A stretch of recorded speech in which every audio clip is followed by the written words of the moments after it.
smoking some of the best dope God ever put around here.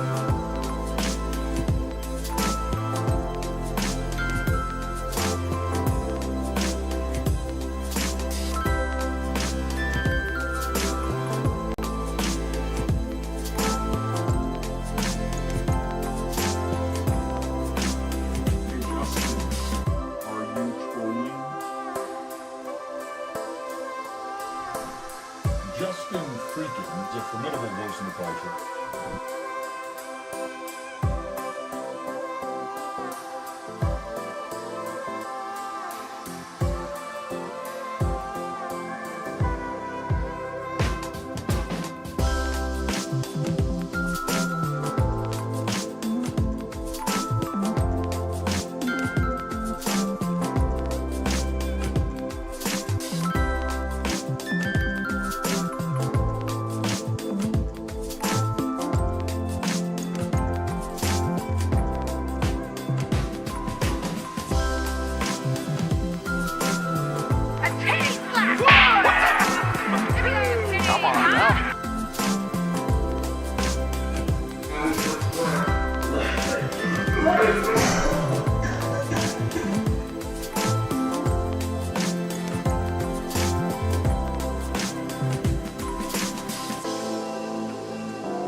Thanks for watching. Stay updated about breaking news and top stories.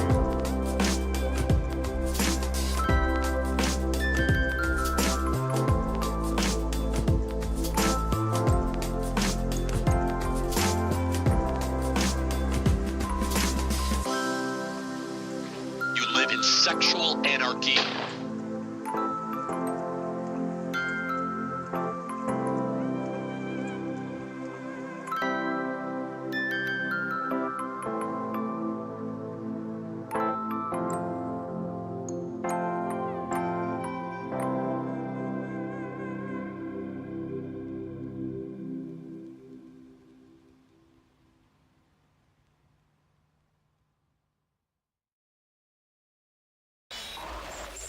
This is the Troll Patrol, live with JustinFREAKIN. Welcome to the Troll Patrol, live. It's a freaking Sunday. We got a lot of shit to talk about. Crazy shit going on all over the world. We're going to talk about Iran. Amazingly enough, we haven't attacked Iran yet.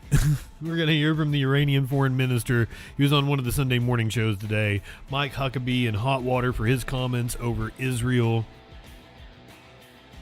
Trump confusing everybody, including officials here in the U.S. and officials in Denmark.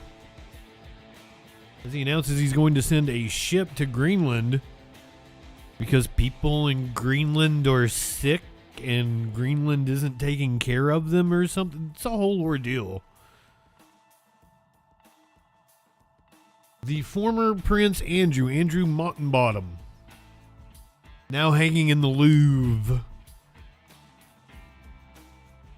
Trump announcing new tariffs. We're going to talk about how that's going to affect business, what business leaders think about the Supreme Court ruling last week, what to expect from the State of the Union coming up on Tuesday.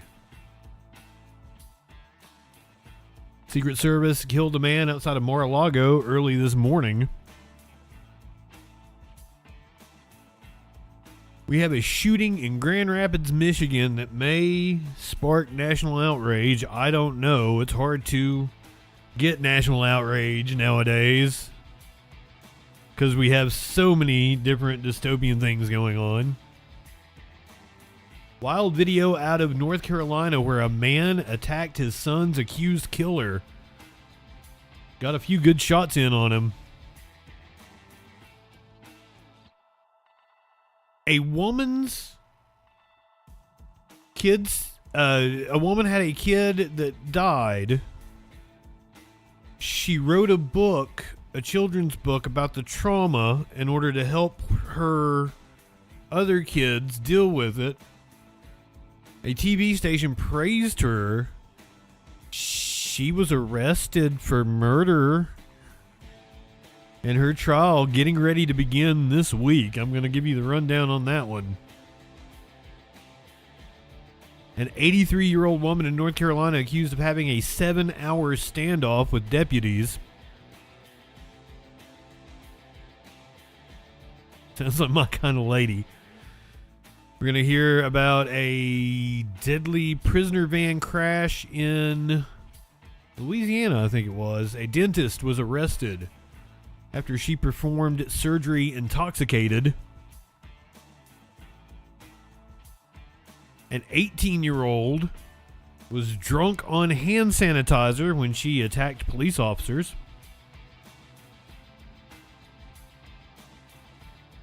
Thieves drilled into the side of a building, we've got video of it, to steal Pokemon cards. A driver involved in a crash had fallen asleep behind the wheel. We now know that they were 12 times the legal limit.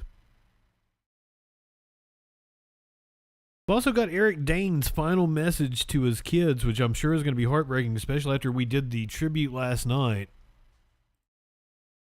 Gotta say, I'm a fan of the man. He was cool. We saw excellent performances from him on Married with Children, Roseanne, Family Guy. We watched Grey's Anatomy. I can understand the appeal, but I didn't care much for it myself.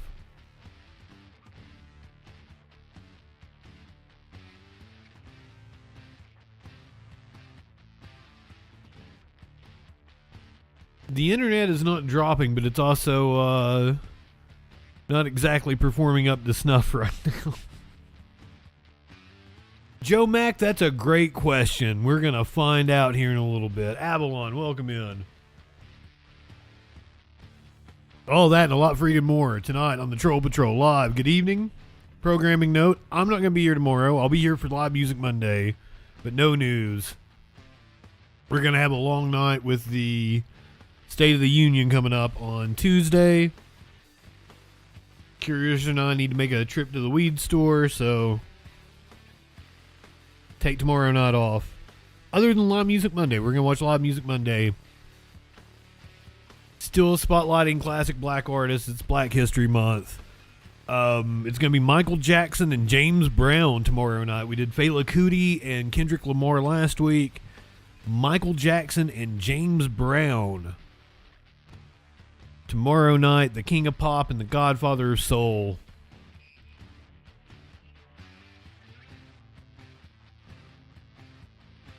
Red Wine, welcome in.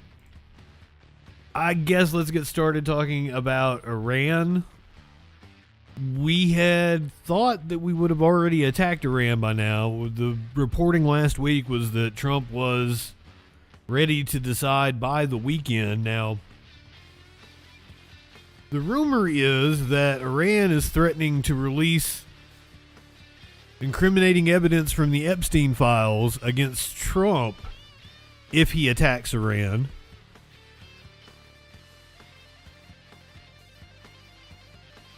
And that Israel is threatening to release incriminating evidence from the Epstein files if he doesn't attack Iran. Let's hear from the Iranian foreign minister. He was on Face the Nation this morning. DJ Dub. We turn now to the escalating tensions between the U.S. and Iran. The U.S. has assembled what is, by some measures, the biggest military buildup in the region since the 2003 invasion of Iraq, as the world's largest warship also heads towards the region. But President Trump has said he'd prefer a diplomatic deal with Iran. For the latest, we go now to Tehran and the Iranian Foreign Minister, Abbas Araghchi. Welcome to Face the Nation. Abbas Thank you, Margaret. Thank you so much for having me this evening. So, do you believe President Trump plans to strike Iran, or is he using this threat as leverage? Well, I'm not, I cannot judge, but one fact is that if they want to find a resolution for Iran's peaceful nuclear program, the only way is diplomacy. And we have proved this in the past, and I believe that still there is a good chance to have a diplomatic solution which is based on a win-win game, and a solution is at our reach. So there is no need for any military buildup, and military buildup cannot help it and cannot pressurize us. Well, you said on Friday that you would have a draft proposal within 2 to 3 days. Have you gotten the Supreme Leader to sign off on that proposal yet? And if so, when will you give it to Envoy Steve Witkoff? Now, apparently, the thing that Trump is asking for is the de-enrichment of uranium from like 60% to 20%, which was what it was in the Iran deal. I don't know if that's the exact figures now, but that's what it was in the Iran deal. But they want to turn back their enrichment of uranium, and Iran is willing to do that. Now, the other two things is demilitarization. And Iran is not willing to do that. And Iran is not willing to sever ties with their allies in the region. And those are apparently both hard lines for Trump and the Iranian regime. Well, we are still working on that, and we are trying to make it something which consists of elements which can accommodate both sides' concerns and interests. And we are working on those elements, and I believe that when we meet, probably this Thursday in Geneva again, we can work on those elements and prepare a good text and come to a fast deal. This is my understanding. I see it quite possible. So you have confirmed a meeting with Steve Witkoff Thursday in Geneva, but your leadership has still not signed off on the proposal. Is that right? But these are two separate things. Of course, we continue our negotiation. At the same time, we are working on the elements of a deal and a draft of the text. So I hope that when we get there, we are prepared to talk and negotiate on those drafts. Well, let me ask you this. You helped negotiate that 2015 nuclear deal under the Obama administration. How would this deal with Trump be different than that one? Well, 10 years have passed, and there is a new situation. Our nuclear program has advanced technologically, more advanced at that time, and there are, of course, more sanctions and more pressures. So I believe that a better deal than JCPOA or 2015 nuclear deal is possible, and there are elements that I don't think it is, sir. Much better than the previous deal. Like what? I have the experience. I have the experience of that deal, as you said. I negotiated that deal. We went into so many details, but I think right now there is no need for that much details. We can agree on basic things, and we can make sure that Iran's nuclear program is peaceful and will remain peaceful forever, and at the same time, more sanctions would be lifted. Well, just very quickly, you're talking about nuclear. You are offering a nuclear-only deal at this stage because Secretary Rubio said anything meaningful would also have to involve ballistic missiles and your support for proxies in the region. So right now we are... Those are the two hard lines I just mentioned. They want complete disarmament and for them to sever ties with their allies in the region. Negotiating only nuclear, and there is no other subject. Okay. Would you be willing to allow weapons inspectors unfettered access to your nuclear sites and for American inspectors? They did once upon a time.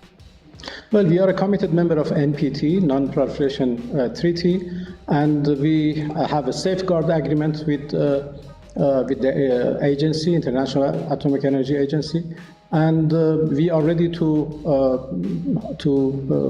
cooperate with the agency in full according to the safeguard, and we may accept with certain conditions the additional protocol to the safeguard to the NPT, and I think a full verification. Now, one of the things I want to point out is that the U.S. is not building up ground forces. So clearly, whatever we're getting ready to do to Iran, we're only doing from the air. And pretty much all intelligence assessments say that will not be enough to topple the Iranian regime.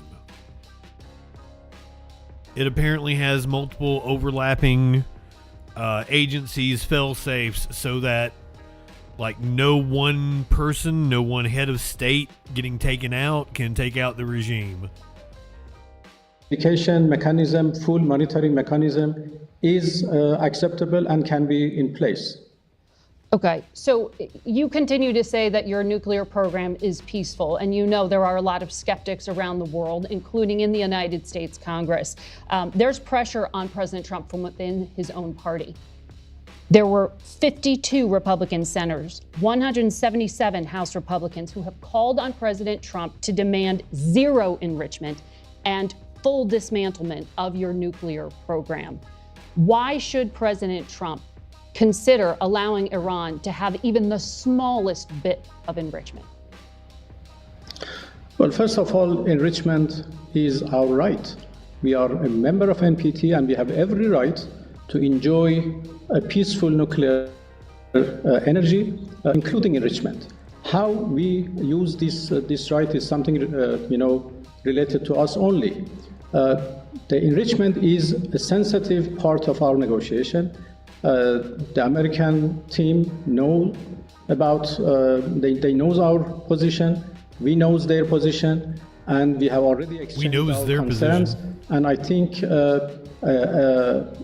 a solution is achievable, but I'm not going to negotiate through media. No, I understand, but we have seen very public statements from the president that he said no enrichment, and that's a red line. But when you say it's your right, okay, but you could get enriched uranium and buy it from someplace else. You know this, you've done this. Is demanding the right to enrich on Iranian soil really worth the risk right now? You're facing the potential destruction of your country and the regime based on the kind of military buildup we're looking at. I hate that question because that assumes that we have the right to bomb them if they're not behaving the way we want. That's insane. Well, I think as a sovereign country, we have every right to decide for ourselves, by ourselves. We have developed this technology by ourselves, by our scientists, and it's very dear to us because we have paid a lot. We have paid a huge expense for that. We have been on the sanctions for at least 20 years, and we have lost our scientists, and we have.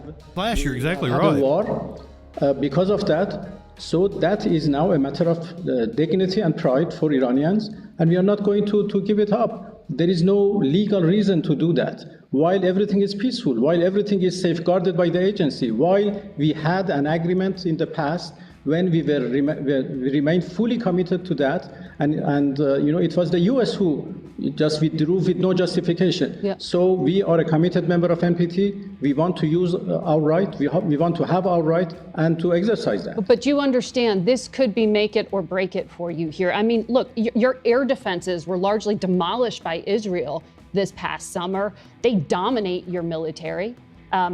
They killed the leader of your most powerful proxy in Hezbollah. The United States bombed your underground nuclear facilities. Your economy is in shambles right now. So why do you think the regime could even survive unless you give this up? Well, that is not the case. When you talked about the air defense and the war we had with Israel, you know, yes, we had problem with our air defense, but Israelis had also problem with their air defense. And our missiles were able to hit targets inside Israel. So you know, they started the war, but after 12 days, they asked for a ceasefire, unconditional ceasefire. Why? Because they couldn't defend themselves against our missiles. So we have a very good capability of missiles, and now we are even in a better situation than previous war. So as a matter of fact, and it is apparently in D.C., they were alarmed at how exhausted our interceptor missiles were.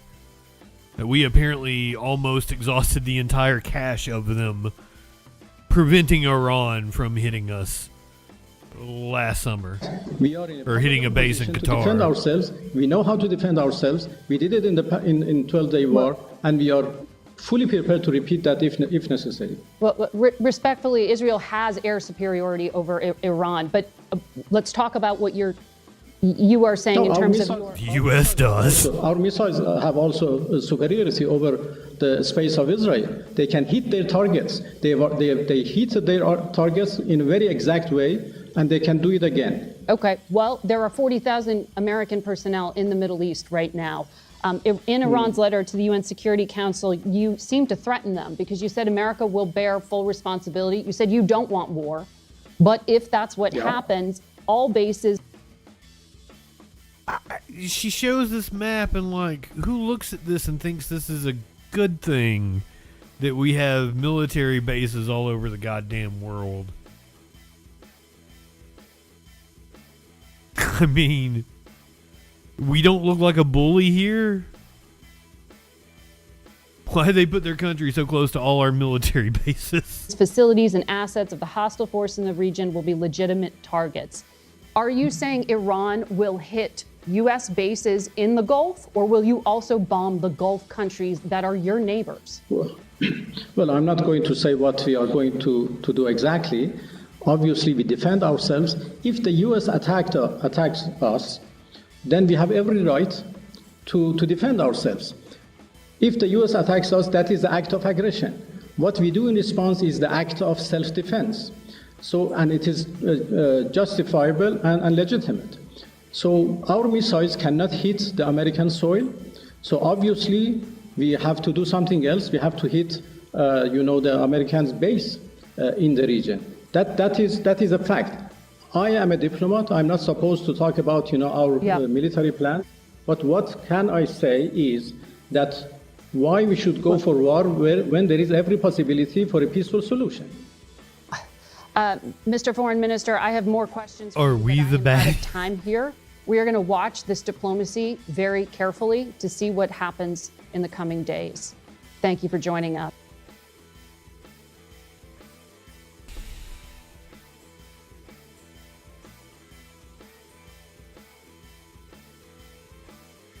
God. Mike Huckabee, our ambassador to the UN,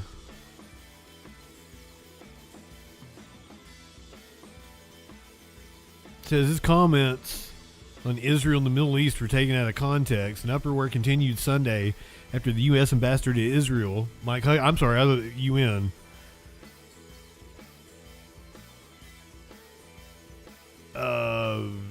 said Israel had a right to much of the Middle East as more Arab and Muslim countries objected, and the U.S. said his comments were taken out of context. Let's go to the reporting.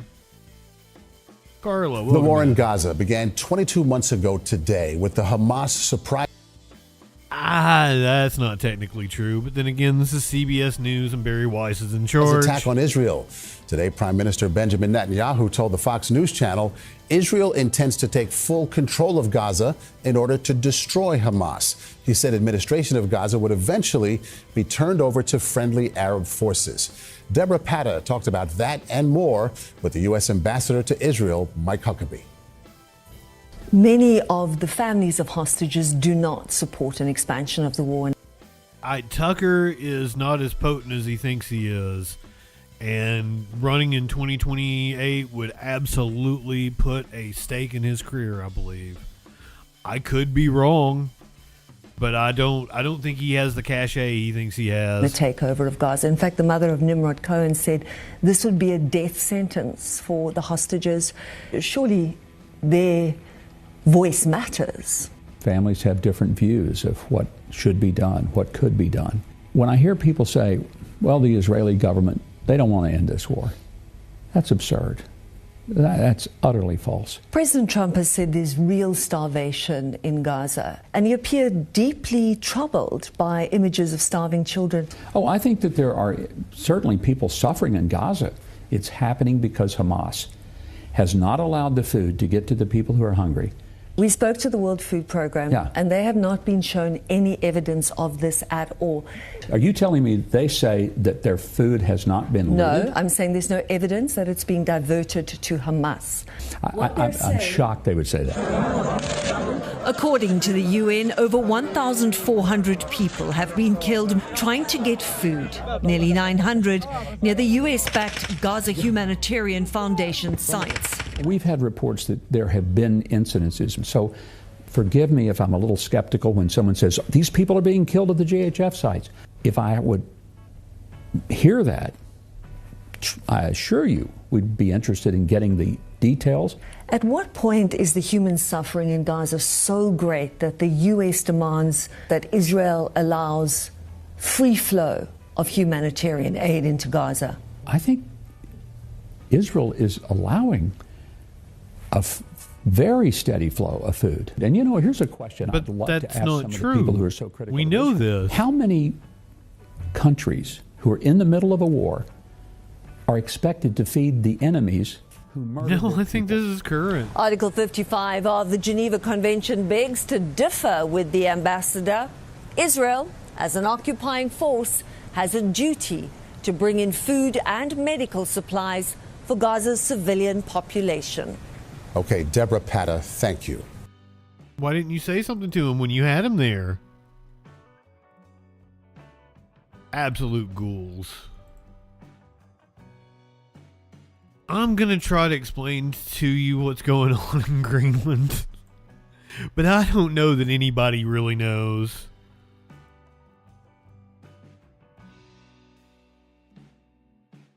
U.S. President Donald Trump said he would deploy a hospital ship to Greenland, alleging that many people there are sick and not receiving care, even though both the U.S. Navy's hospital ships are currently docked at a shipyard in Alabama.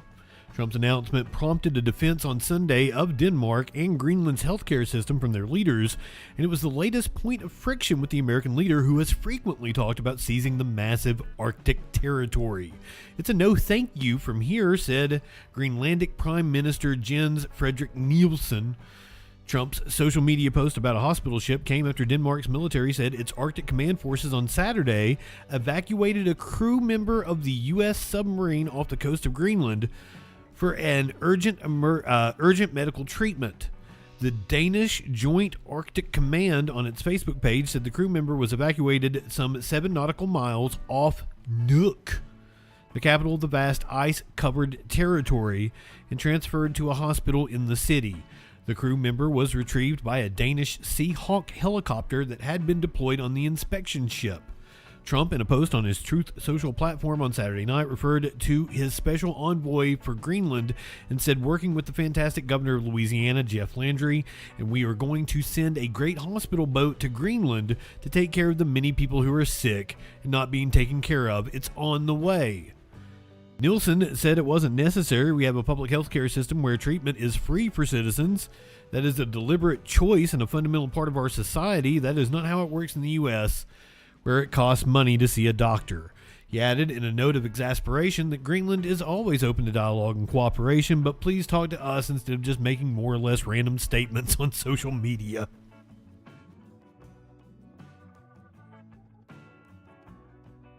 Danish Defense Minister Troels Lund Poulsen, speaking to public broadcaster DR, said Danish authorities had not been informed that the U.S. ship was on its way. The Pentagon referred questions about the status of the U.S. Navy's 2 hospital ships to USNS Mercy and USNS Comfort to the White House. The White House did not immediately respond to a request for more information. They're both currently in Mobile, Alabama.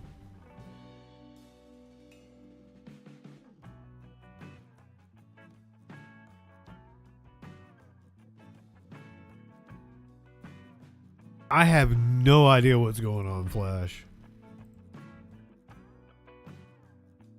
None of this makes any sense to me.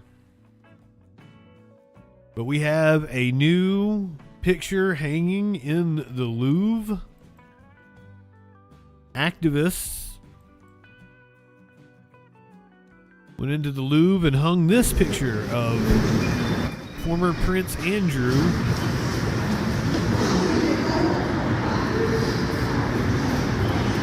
I love it. I think it should remain there.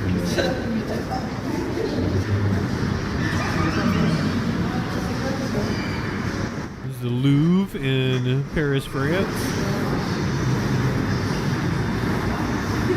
I think that picture looks beautiful there. He's Sweating Now is the name of it.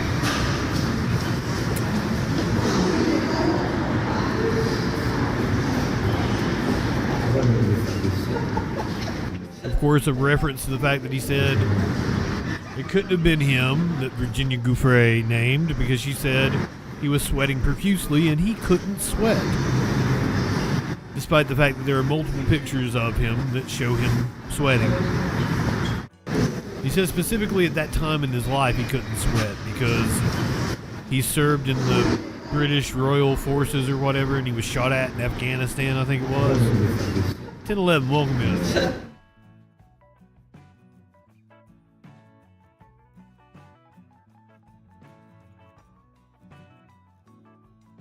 He's sweating now.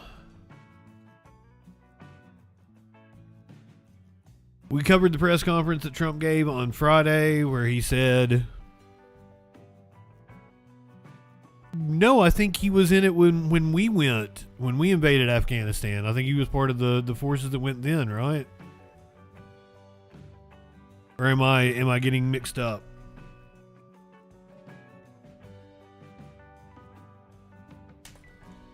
Or no, he said the Falklands. Maybe that was it. He said it the Falklands. Do I have that? Do I have that clip?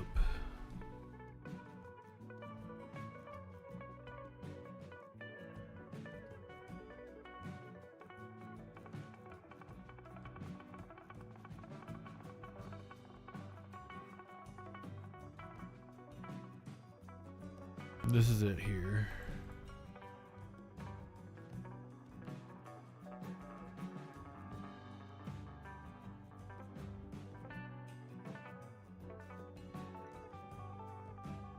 No. And you profusely sweating, and that she went on to have bath, possibly. There's a slight problem with the sweating because I have a peculiar medical condition, which is that I don't sweat, or I didn't sweat at the time, and that was yes, I didn't sweat at the time because I had suffered what I would describe as an overdose of adrenaline in the Falklands War when I was. It was the Falklands. I misspoke. And I simply it was almost impossible for me to sweat, and it's only because I have done a number of things in the recent past that I'm starting to be able to do that again. So I'm afraid to say that there's a medical condition that says that I didn't do it. So therefore.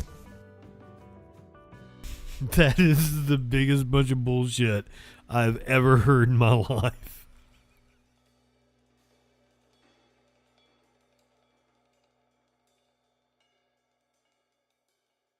Apparently,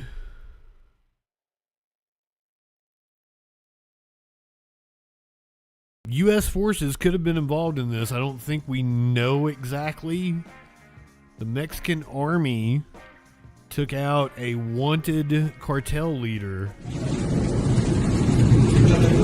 This is chaos in Mexico.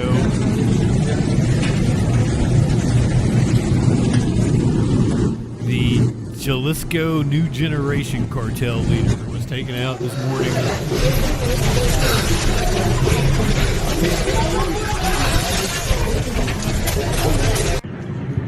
Вон видно какие-то очаги возгорания.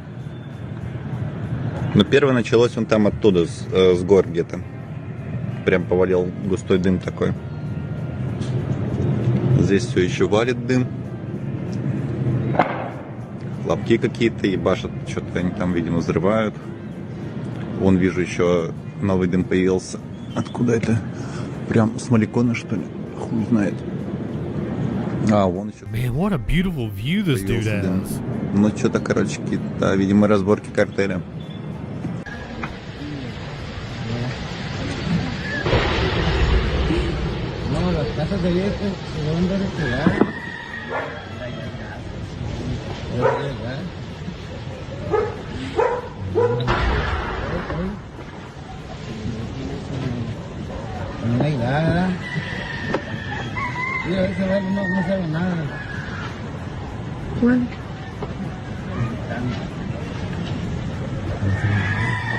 I would vote for her. Блин, похоже, они тут бои ведут тут сейчас.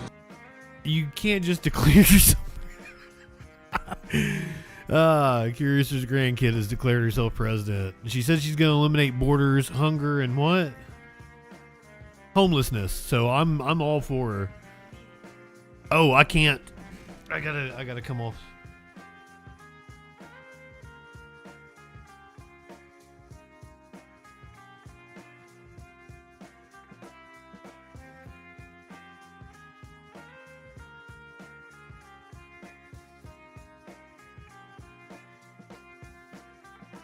Based kid.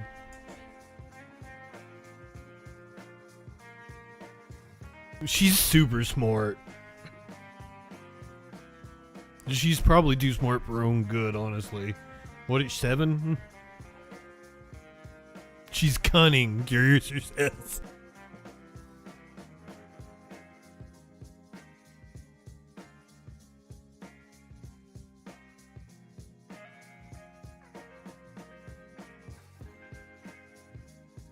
Make sure I'm still on TikTok.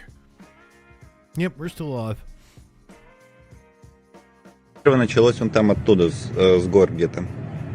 Прям повалил густой дым такой. Здесь все еще валит дым. Хлопки какие-то ебашат, что-то они там, видимо, взрывают. Вон вижу еще новый дым появился. Откуда это? Прям с Маликона, что ли? Хуй знает. А, вон еще, кстати, появился дым. Ну, что-то, короче, какие-то, видимо, разборки картеля.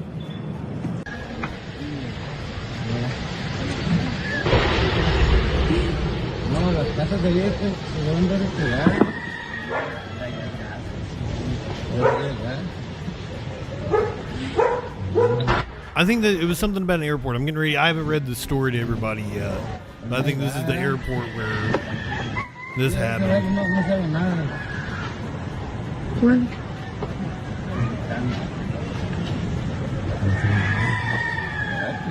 Блин, похоже, они тут бои ведут. Вот сейчас здесь вот появился еще один этот. Вот, хлопки постоянно идут. То есть, не знаю, надолго ли они тут собрались это все делать.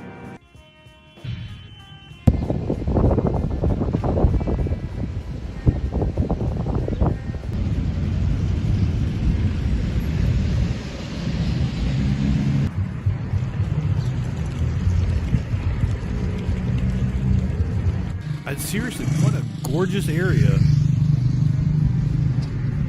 This reminds me of playing Far Cry 6.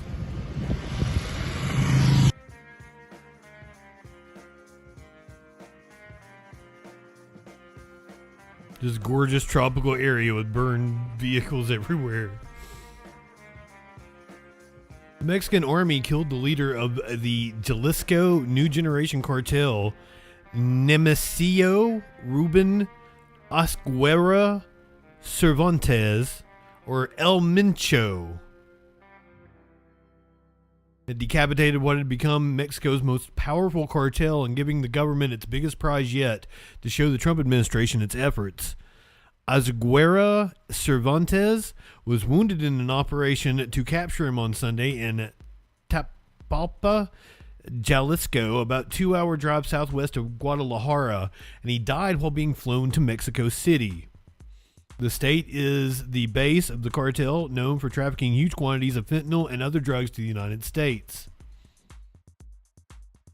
During the operation, troops came under fire and killed 4 people at the location. 3 more people, including Osguera Cervantes, were wounded and later died, the statement said. 2 others were arrested, and armored vehicles, rocket launchers, and other arms were seized. 3 members of the armed forces were wounded and receiving medical treatment.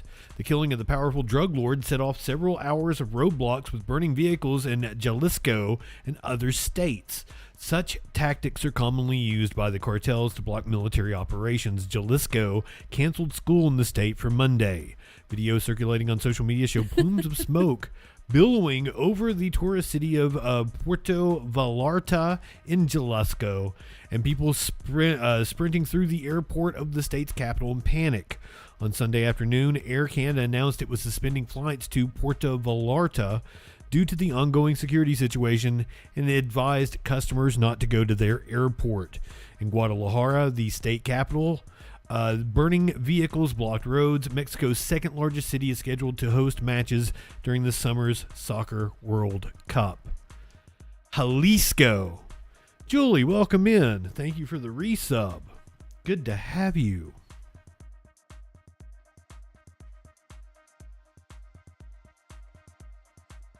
The Mexican army took out the head of what they're calling their most powerful cartel, but you know, it's kind of like how we kept capturing the head of Al Qaeda there for a few years, I would assume. We missed you. Good to have you here. On Friday, we covered Trump and his response to the Supreme Court striking down his tariffs. We're going to hear from some small business owners now. Tariffs had been in effect since early last year. Yeah, Pick 7's Giovanni Diaz is live in Midtown tonight with some response from local businesses to today's Supreme Court ruling. Gio. Hey, Corey, yeah, and those tariffs, the global tariffs that we're just talking about, they can only remain in effect for 150 days. After that, Congress would have to act. And in the meantime, while this whole thing unfolds, local business owners are telling me they're concerned about their future.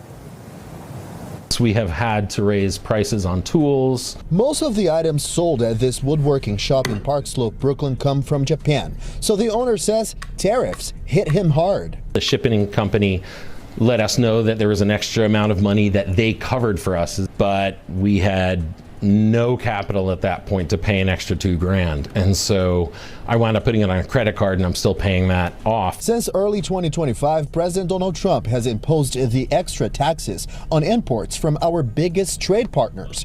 American consumers have since been paying extra for products coming from countries like China, Canada, Mexico, Brazil. I visit a shop where weed is grown locally, so I'm assuming tariffs have nothing to do with the bulk of the president's tariffs. With the operation where I'm getting my small weed. Businesses started suing the government, that legal challenge went all the way to the Supreme Court.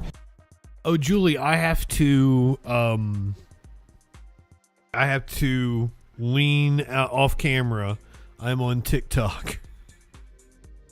Justices then decided I can't smoke on power TikTok to impose the fees without congressional approval. The result, tariffs were deemed illegal, and all the money paid extra should go back to companies and consumers. There are some products we're just never going to really grow here. Certain types of coffee, bananas. We're not going to have a whole lot of domestic production of products like that, but we've got tariffs on them anyway. And so what ends up happening is American consumers and businesses pay for something that you'll never be able to reshore. The president is now reacting, announcing temporary 10% global tariffs using a different legal strategy. So for small business owners, the concern goes on. I'm starting a GoFundMe campaign to help us expand and stay afloat, in addition to looking for business loans or lines of credit. I do not know how to move forward.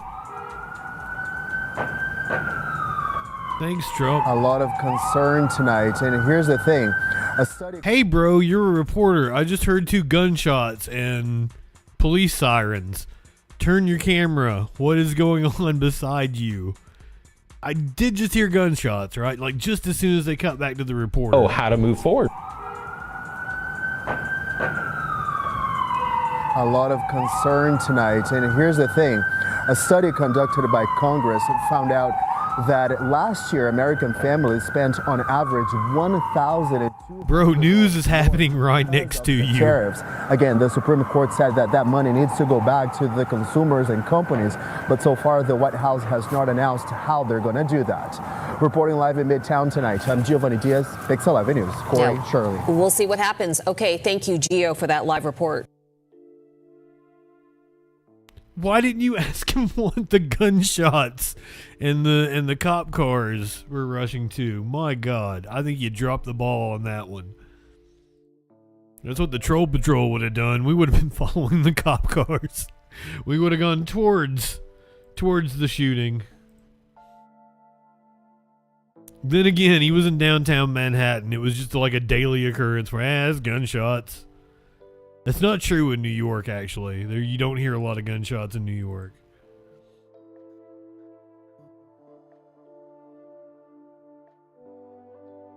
Tuesday is the State of the Union. I'm going to take tomorrow night off. Then we will be on all night for the State of the Union on Tuesday. It's going to be horrible. President Trump will deliver his first State of the Union address of his second term to a joint session of Congress next week. He's expected to talk about the economic recovery, where new numbers do show inflation easing, wages rising, and more Americans now heading back to work. Joining us now to discuss this and more is the Special Assistant to the President and Senior White House Deputy Press Secretary, Kush Desai. Good morning to you, sir. Great to see you. He's like 19. Morning. Thanks for having me on. We're already seeing some Democratic lawmakers who are planning to boycott and hold their own left-wing rally, and other Democratic lawmakers who are plotting a staged walkout and perhaps create a spectacle. What is your message to those Democratic members of Congress this morning?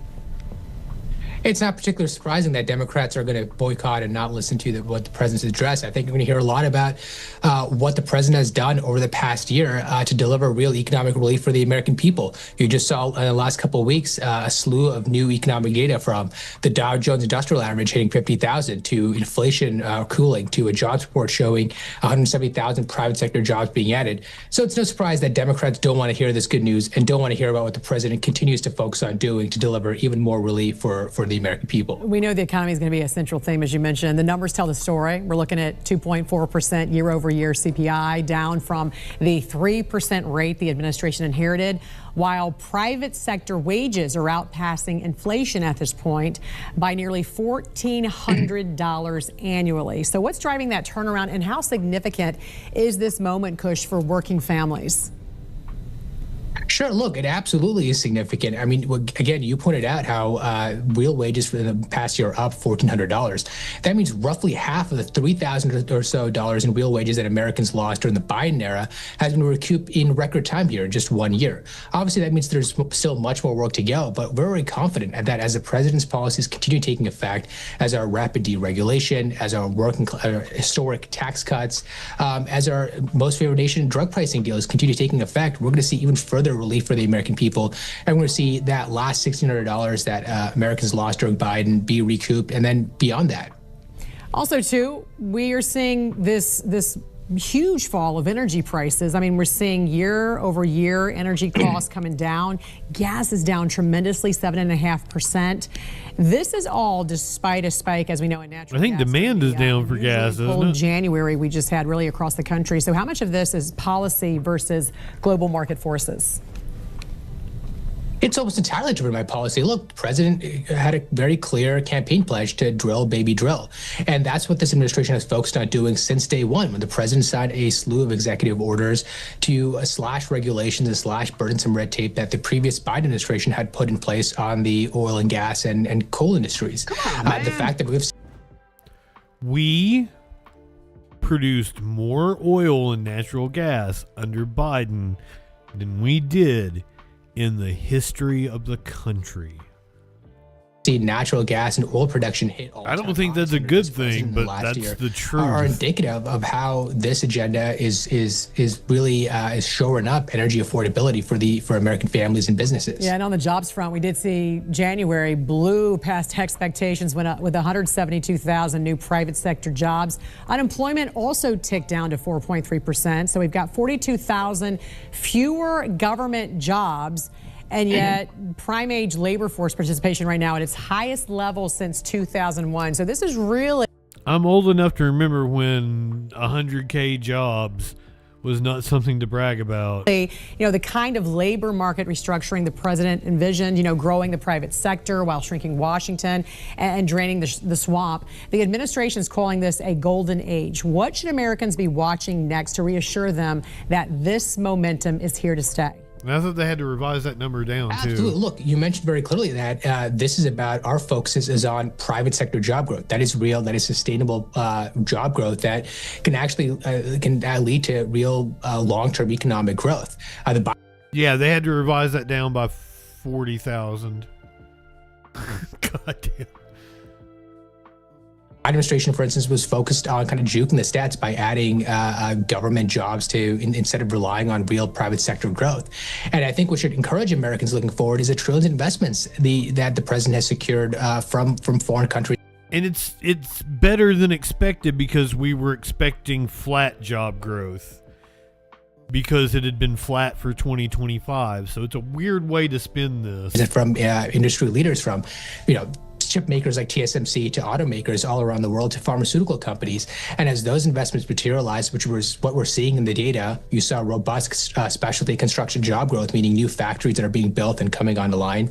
As we see those investments continue to materialize, we're going to see even more robust private sector job growth in the coming weeks and months here. All right, so looking forward to the president's speech. Yeah, all the economists and the Fed board are all calling this like anemic. Tuesday night, special assistant to the president, senior but White hey, House deputy good on you Secretary guys.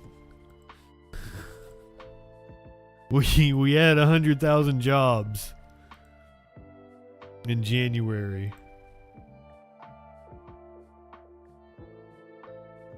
Have you guys seen the pictures of the guy that Secret Service shot at Mar-a-Lago this morning?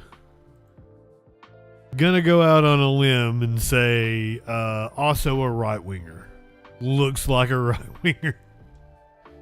They're probably going to show you the picture in this story then, Warlord. The Secret Service says a man in his early 20s carrying what appeared to be a shotgun and a fuel can entered a restricted area around Trump's Palm Beach, Florida home early this morning before he was shot and killed by authorities. I want to bring in CNN's Julia Benbrook. She's at the White House. So, Julia, how is the president's team responding to this?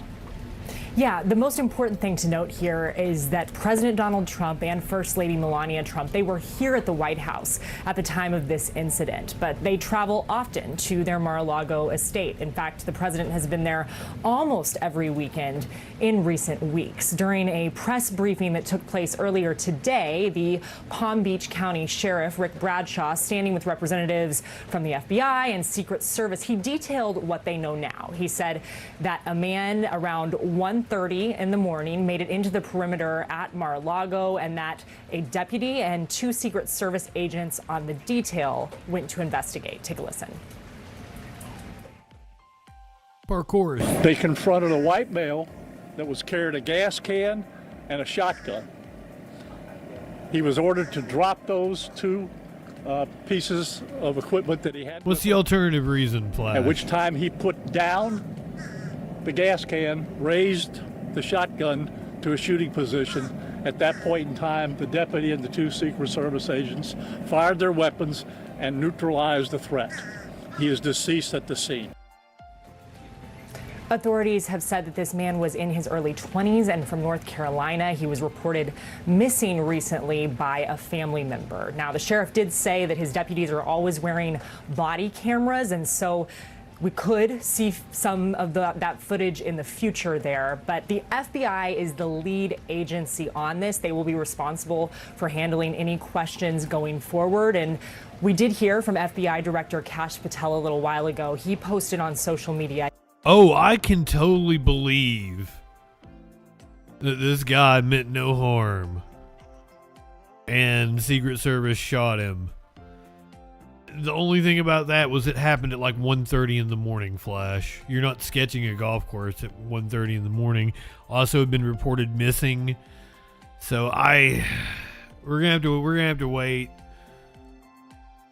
I would assume even if like the motive is not political, he possibly got radicalized on Reddit. If it even is radicalization, we don't know yet. He said, quote, "The FBI is dedicating all necessary resources in the investigation of this morning's incident at President Trump's Mar-a-Lago, where an armed individual was shot and killed after unlawfully entering the perimeter. We will continue working closely with Secret Service as well as state and federal partners, and will provide updates as we are able." They are currently processing the scene and analyzing any evidence. They've also asked people in the area that if they have any doorbell camera footage that does seem suspicious, could be related to this, that they should contact authorities. All right. Thank you, Julia. Still a lot of questions at this point. I want to bring in CNN Chief Whole lot of Enforcement and Intelligence Analyst John Miller. You've been talking to your sources here. What does this investigation look like at this point? They have not shown his picture, so I will. This is the shotgun that they say they recovered. This is a picture of the picture that the cops held up. 21-year-old man from North Carolina entered Mar-a-Lago in Palm Beach at 1:30 a.m. driving through a gate as another vehicle exited. So the gate was open for someone to exit and he came in. The man, identified as Austin Tucker Martin, was allegedly carrying a shotgun and gas canister. Agents told him to drop the items before he raised the gun to a shooting position. This is what Austin looks like.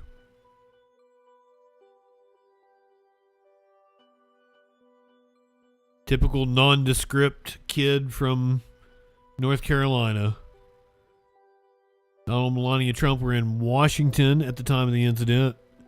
The man is believed to be the same person reported missing a few days ago by family in North Carolina.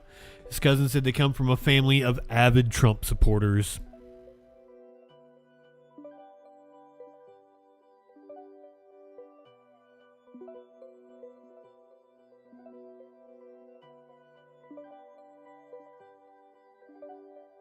The suspect's cousin, Braden Fields, 19, was in disbelief when he spoke with AP reporters.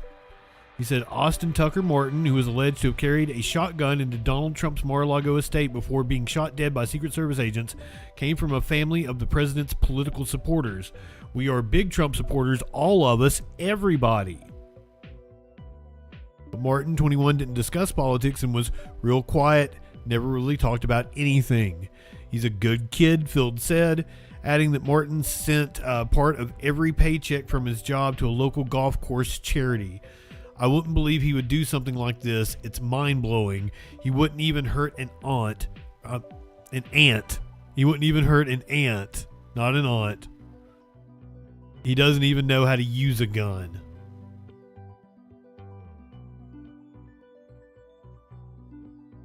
He looks like a game character before you start editing.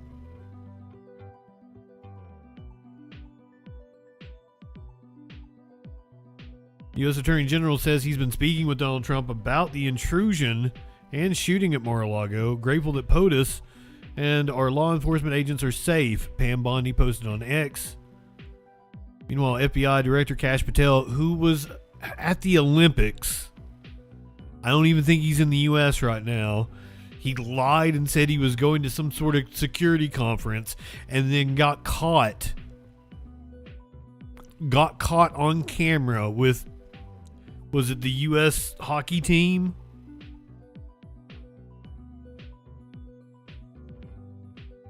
Like, I didn't even get around to doing that.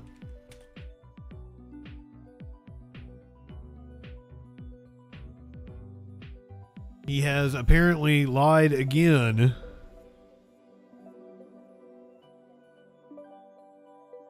He's been accused of using the FBI jet for personal reasons. Nope. Let's go back to this here. We'll come back to the Cash Patel story. Omar, is to backtrack through the last 24 hours or more since this individual was reported missing. He's a 22-year-old man from the area of Cameron, North Carolina, and it appears he drove there to Mar-a-Lago. One of the things that was found in the vehicle, his Volkswagen SUV, was the box for the shotgun. So investigators believe that he left his North Carolina home, stopped along the way perhaps, and purchased that shotgun and the gasoline, and then drove to Mar-a-Lago. One of the questions is, how did he get into that perimeter? It appears that as an employee was leaving and opened the gate to walk out, he caught the gate and walked in. He made it about 20 to 30 yards before he was... Okay, he just said he walked in. But the report that we read earlier, it might have been PBS, said that he drove in. Am I wrong on that? He's saying an employee was driving out and the kid walked in. And then drove to Mar-a-Lago. One of the questions is, how did he get into that perimeter?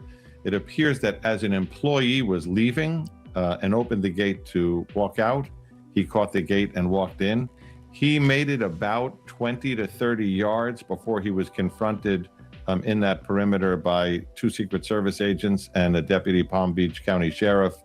And as the sheriff said, according to their report, and the deputy does have body camera, as he was ordered to put down the shotgun and the gas can, he put down the gas can, raised the shotgun into a firing position, and all 3, both agents and the deputy, fired, killing him.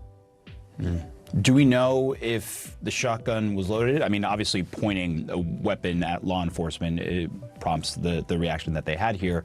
But just on the back end of this, do we know if that shotgun was actually loaded?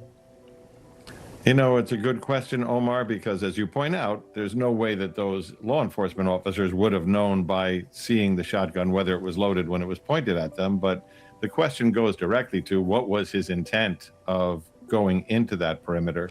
Did he know that President Trump wasn't there and was at the White House?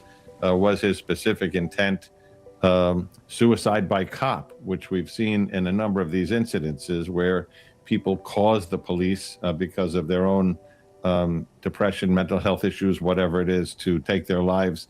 Whether or not that shotgun is loaded will give us a better indicator of that when we find that information out from the FBI. But right now, I don't know the answer to that, but it's a good question. Yeah, a lot of questions still in this early stages of the investigation. John Miller, appreciate the time as always. Suicide by cop is not a term that should exist in a functional society. Damn straight. But we're not a functional society. Knew it was going to be just the area, Cameron, North Carolina, just the picture of him. I knew the kid was going to be from a conservative family. There was no way he wasn't. Soup, welcome in. The FBI is denying that Kash Patel's Olympics trip was using the agency jet for personal reasons. The FBI on Thursday denied that Director Kash Patel is using an agency plane for personal use in visiting the Olympics in Milan, following a report from CBS News that noted Patel plans to support the U.S. men's hockey team while he's in Milan, along with meeting law enforcement there. Patel's plans to attend the hockey game were also reported by MS Now, which cited 3 people familiar with the matter who said the director plans to attend the bronze medal competition and the gold medal matchup in men's ice hockey this weekend. The U.S. men's hockey team will face off against Slovakia in the semifinals on Saturday. He was videotaped at that game and will appear in one of the games Patel reportedly plans to attend. FBI spokesperson Ben Williamson tweeted the CBS News article was designated to mislead, adding Patel is on a trip planned months ago and that he has scheduled meetings with Italian law enforcement and security officials, and Tilman Ferretta, the U.S. ambassador of Italy, noting the FBI's role in Olympic security. Please tell them, yes, I'm rooting for the greatest team on earth from the greatest country on earth, Williamson said Patel told him in a call on Thursday. Patel's use of the agency jet came under scrutiny last year when he allegedly used a private FBI jet to watch his girlfriend perform at a professional wrestling event. Patel blasted critics and allies in a lengthy social media post defending his girlfriend and calling reports of his trip baseless rumors.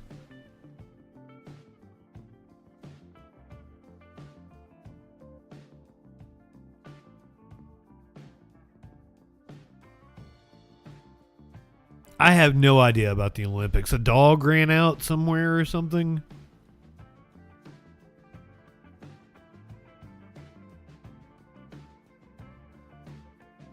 It's not interesting to me. Not police body camera footage or car chases or something like that. That's interesting to me. That's the true Olympics.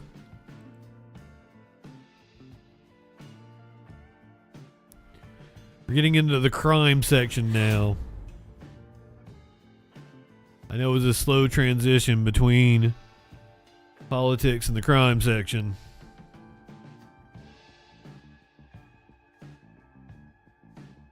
Get ready to get outraged. We have one we may need to protest. Grand Rapids police have sparked community outrage. We now have footage released, and apparently it shows some bullshit from the cops. First tonight, two perspectives of Wednesday's deadly officer-involved shooting in Grand Rapids. This afternoon, police released 3 body and dash cam clips of the incident. Hours later, community activists released their own clip showing a different angle. This happened in the parking lot of an apartment complex off of Eastern near MLK. Family has identified the man killed as Daquan Johnson. Grand Rapids police say the situation started after officers received a report of a man on a bicycle who was potentially armed. They tried to make contact. The man took off and officers pursued, leading to that deadly interaction. The police department says the video released today is only some of the video they have. The clip shared by activists was projected on a wall during an... So, taken at face value, the man was possibly armed on a bike. We have no evidence of any crime whatsoever. Is that the setup? Everybody heard that? Apartment complex off of Eastern near MLK. Family has identified the man killed as Daquan Johnson. Grand Rapids police say the situation started after officers received a report of a man on a bicycle who was potentially armed. They tried... Who was potentially armed. Someone called the police department and said there...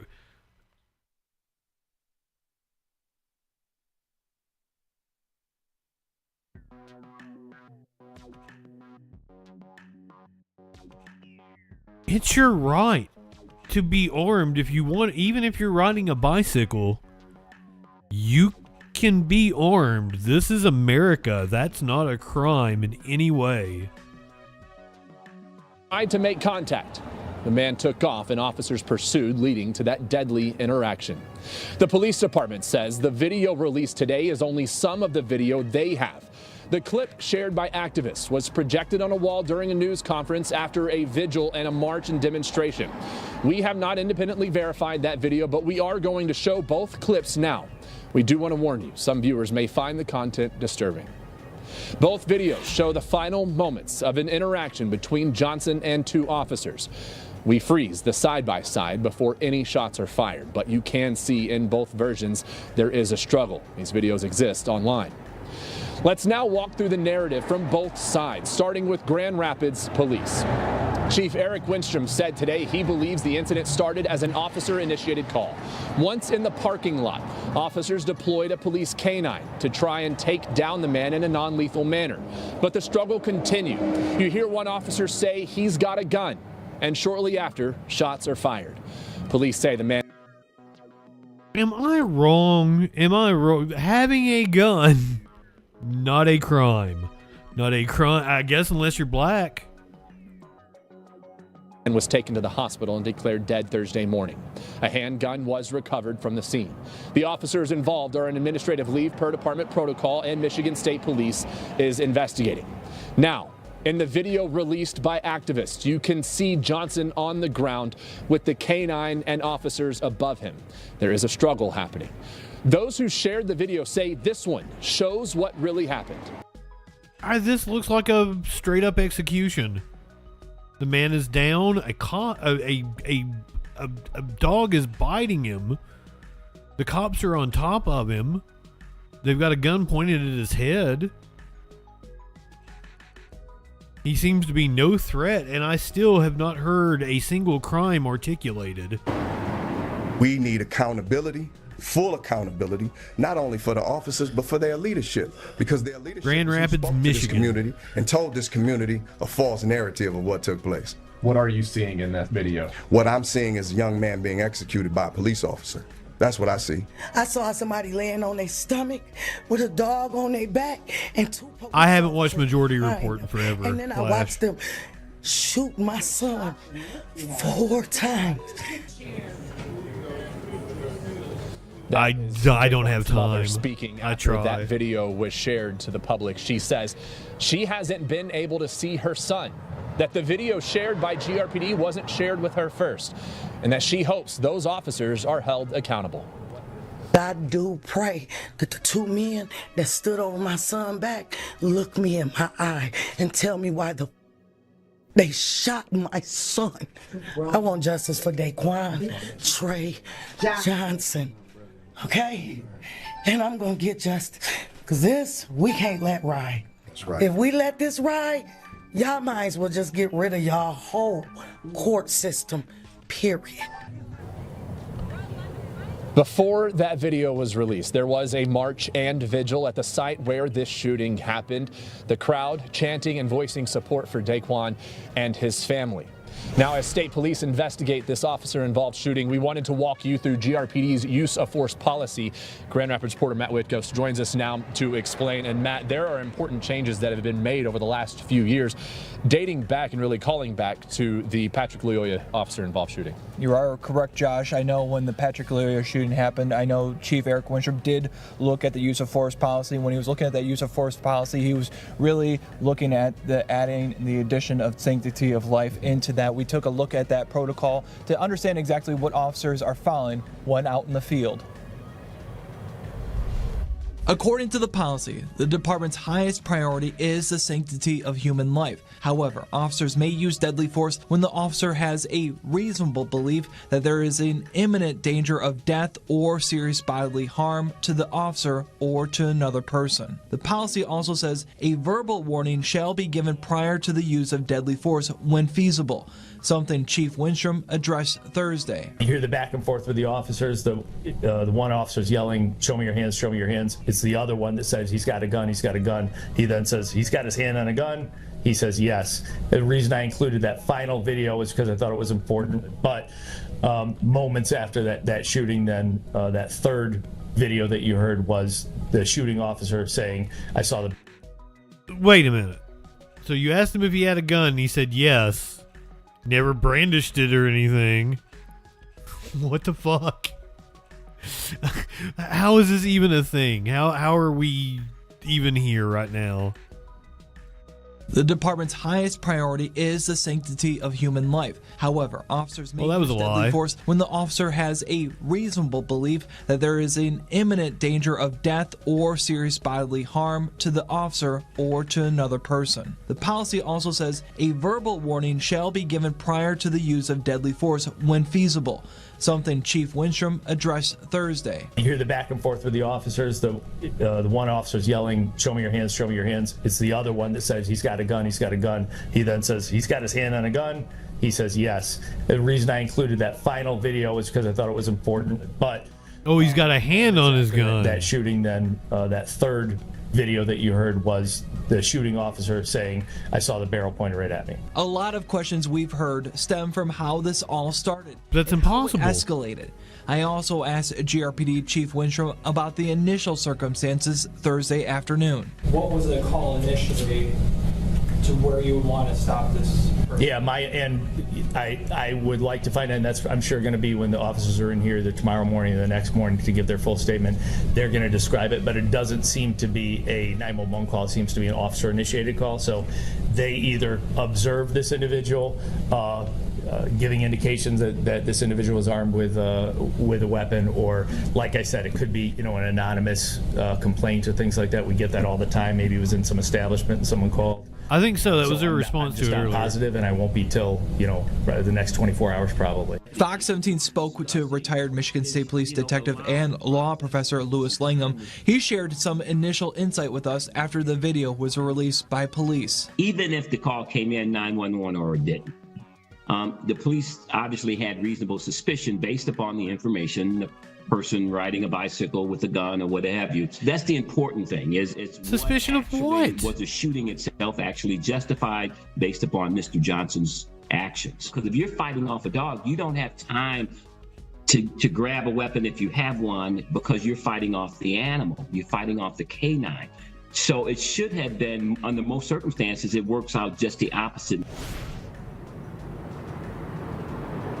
Now, I understand when we were watching that body camera footage, you see two officers with their guns drawn. I know a big question of that discussion after seeing that body camera footage is why not a taser? I know Chief Winstrom commented during the press conference the K9 unit was the non-lethal option in this situation. He did also add if he was in these officers' shoes and he had a K9 officer available, he would have used a K9 officer in this situation. When we were asking a little bit more about a taser, he described it when people are wearing jackets, like a winter jacket like I'm wearing, a taser is not as so effective. Yeah, it appears to be different perspectives from people in the law enforcement field about how this played out and why, and there's certainly more questions to be asked of those involved, but it's clear from the people who are invested in this story here in the public, whether it's Daquan Johnson's family or agreed, relatives or loved ones. Now, there's plenty of work that dogs can do, but not police. We'll, of course, work. continue to stay on top of it and continue to monitor. Because there are dogs that do like to work. Thank you for your coverage. Now, Professor Langham also walked us through what the next steps in this kind of investigation typically look like ahead of a potential charging decision. First, evidence and interviews are gathered. That includes taking the officer's gun and speaking to everyone involved, from witnesses to GRPD officers. Michigan State Police will work to then prepare a report of the incident, which will then be given to the Kent County Prosecutor's Office for review. Langham says Prosecutor Chris Becker could make a charging decision within 3 or 4 weeks. Again, this is a developing story and an evolving story. You can stay with Fox 17. We'll update you as developments come in. And my fear is that this is not going to get the attention that it deserves. How many people didn't even know that this happened until, I mean, it just happened into last week. What, Wednesday was the shooting? They released the footage on the 19th. That was Friday. That was a Thursday evening when they released the footage.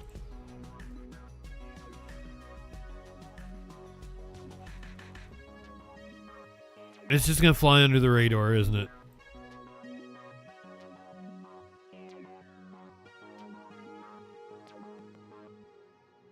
It's so hard to get justice in this country. Sometimes you just need to take justice into your own hands.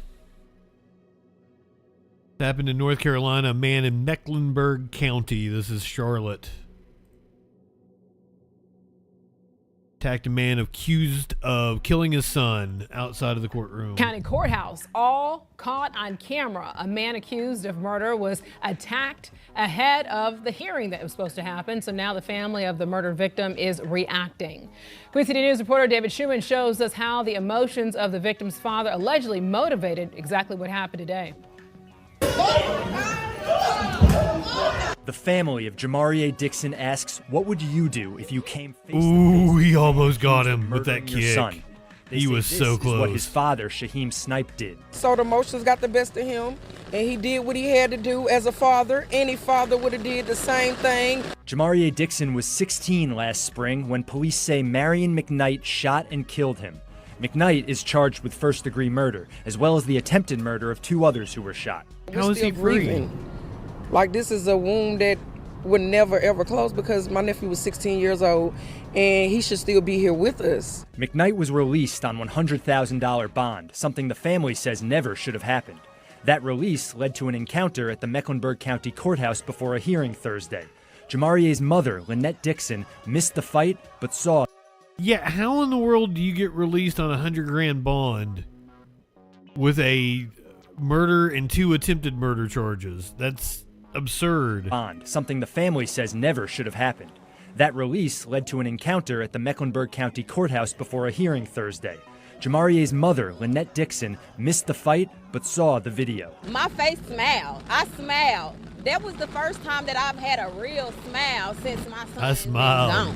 McKnight went to the hospital after the attack. Jamaria's father was charged with misdemeanor assault. Lynette says she's proud of him, although she still misses everything about her son, who was a football player and honors student. Every year I got a happy birthday text. Happy Mother's Day, happy Valentine's Day. Jason, you're a dumb none of that fuck. no more. That's what you are. So it's breathtaking. In Charlotte, David Schumann, Queen City News.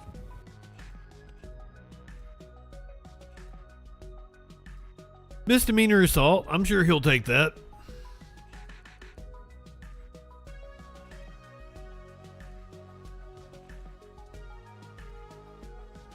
This is a wild story. This happened a few years ago, but the trial is getting ready to take place. It was in Park City, Utah. A woman had one of her children die. She wrote a book about grief, was praised for it in order to help like her other children cope with the death. But now she's been charged with murder. Attorneys geared up for the long-awaited trial of Corey Richins. The judge, prosecution, and defense attorneys all discussed what jury instructions will be read aloud prior to opening statements. But that didn't come without disagreements between the 2 parties.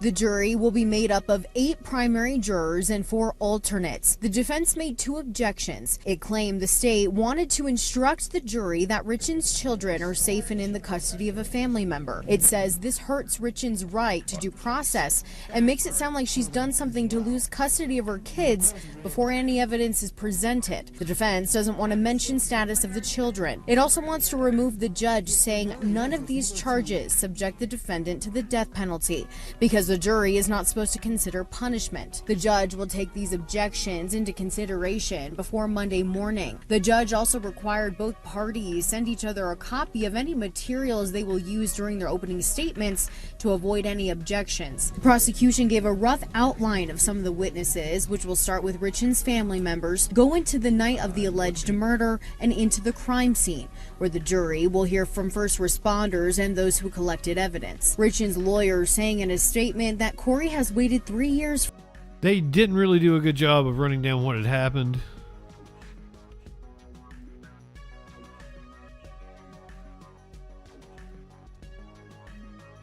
Yeah, I'm gonna have to go find us a follow-up on this one to get you all the backstory. Jury selection for the trial of Corey Richins began in Summit County, despite her attorney's best efforts. Richins is accused of fatally poisoning her husband Eric with fentanyl in March of 2022. Fox 13 News Summit County reporter Carolina Hassett was there for today's jury questions and takes us behind the courtroom doors. Carolina, what has this process looked like so far? Corey Richins was president. Oh, I got it wrong. She was accused of murdering her husband. She wrote the book about her husband's death in order to help her kids grieve. One of the pitfalls of me not watching shit before we actually do it on stream. A woman accused of murdering her husband, covering it up, and then writing a children's book about grief is due in court today for a preliminary hearing. 34-year-old Corey Richens is also accused of financial crimes, including insurance and mortgage fraud. She denies any role in her husband's death. Jamie Yukas has the story. Corey Richens is expected in a Utah courtroom today, where the prosecution will lay out a sordid tale. I'm not red wine, you're right. Motivated murder, targeting her husband, Eric Richens. Court documents allege that on the night of March 3rd, 2022, Corey and Eric drank Moscow Mules before heading to bed. But prosecutors say Corey spiked Eric's drink with a lethal dose of fentanyl, killing him while he slept. She later told investigators she thought he might have been poisoned by a bad batch of marijuana gummies. The year after his death, Corey wrote and published a children's book about... Okay, I didn't know she blamed it on marijuana gummies. Wow. But prosecutors say Corey spiked Eric's drink with a lethal dose of fentanyl, killing him while he slept. She later told investigators she thought he might have been poisoned by a bad batch of marijuana gummies. The year after his death, Corey wrote and published a children's book about grief called Are You With Me? But roughly 2 months after it was published, she was behind bars. Prosecutors say there's evidence that the couple's marriage had been fracturing and that she had tried to kill him at least once before. They say Corey also mistakenly believed that she was entitled to Eric's entire estate upon his death. And investigators say they found text messages indicating she had purchased fentanyl from her housekeeper just days before he overdosed. When the crime involves poisoning somebody with fentanyl and you have evidence that allegedly this person tried to buy fentanyl and buy a stronger dose of fentanyl, that is particularly damning. CBS's Natalie Morales spoke with Corey's mother for 48 hours earlier this year. She maintains her daughter is innocent. For anybody who knows Corey, just knows she could not have done this. She'd never do this. CBS News legal contributor Jessica Levinson. Is there one single smoking gun that proves beyond a reasonable doubt that absolutely she committed this murder? Maybe not, but I don't know. I think I was on her side until I heard all the details. Now I think she probably did it. What do you guys think? Who thinks she did it? there's a lot of strong circumstantial evidence. For CBS Mornings, I'm Jamie Yukas. We're joined now. Flash thinks she did it. Yeah, I think blaming it on the gummies, that was the biggest red flag.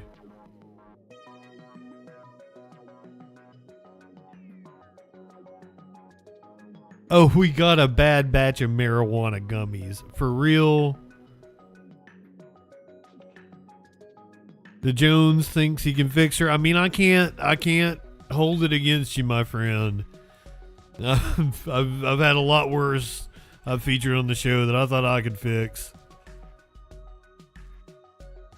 Julie, thank you for the bits. Fentanyl? They got fentanyl gummies?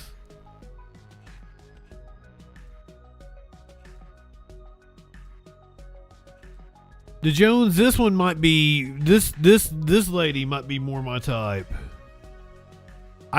When I leaned off camera, I just hit the bowl like seconds ago. I can once we get rid of TikTok here and within the next half hour, an hour. Oh, Carla, thank you for the bits. I like watching the old dude dance. Fentanyl gummies. Once you pop, you can't stop. But you better had.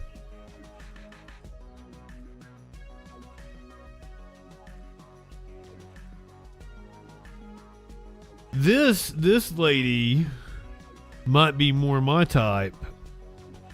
83-year-old woman in Goldsboro, North Carolina, had a standoff with the cops.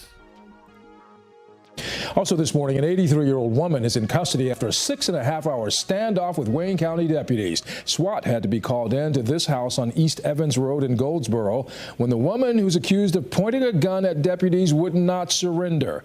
Finally, around 11:30 last night, negotiators 83-year-old woman pointing a gun at the cops. I love it.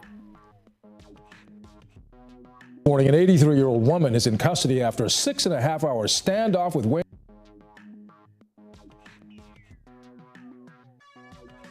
How is his beard that straight? That's that symmetrical. Oh yeah! Flo, thank you for the bits. Everybody throwing up bits. Love it. Love you guys.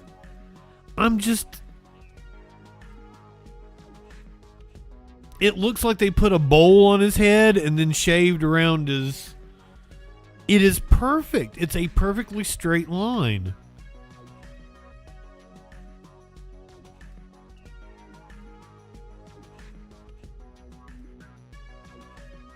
I feel as someone who shaves a lot, I feel like that's impossible to achieve. I don't feel like my hair goes all the way up my cheekbone that far to be able to cut it like that. I'm sorry, I can't get over his facial hair. 83-year-old woman is in custody after a 6.5-hour standoff with Wayne County deputies. SWAT. He's painted that shit on, right? And it's like a perfect gradient. Had to be called in to this house on East Evans Road in Goldsboro when the woman who's accused of pointing a gun at deputies would not surrender. Finally, around 11:30 last night, negotiators talked her down and arrested her. No reports of any injuries. This all started around 5, though, yesterday afternoon when deputies attempted to serve the woman with a warrant. Her name hasn't been released and no word of any charges. Well, what was the warrant County for? Sheriff's Office plans to release more details once the 83-year-old woman has been processed into jail. Seriously, what was the warrant for? Why were you there to arrest Granny? And she's probably like a great granny. 83 in North Carolina. This woman has great grandchildren. Why were you there to arrest the granny? What'd she do in the first place? And then what'd you do to get the gun pointed at you?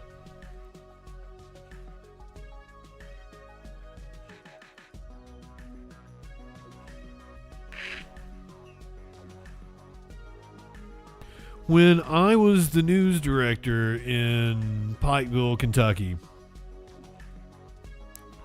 there was an 80, I can't remember exactly how old she was, 80 something. And they arrested her and accused her of being like this ringleader of this gang. And it was a jaw-dropping story. I think Dateline or 60 Minutes might have done a story on her at one point in time. I would need to look it up, but it turns out like she really was. She was the ringleader of this Appalachian gang, and you would like drive up in this holler, and there were, hunting stands where they would have snipers where you could not get to the house. It was constantly guarded. Like one of her many children was out there fucking guarding the complex. And they had a drug ring where they were selling OxyContin and heroin and cocaine and shit. Neely was her last name. I'll have to look that up. I'll get back to you on that. Yes. This was in Floyd County, Kentucky. If you don't know where I'm talking about, it's hard to describe it because there's nothing close. This is like an hour and a half east of Lexington. An hour east of Lexington. It's where LBJ went to declare war on poverty.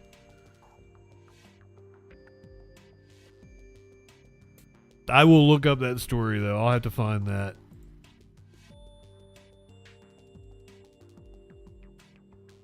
So I know for a fact there's some grannies out here that are hard.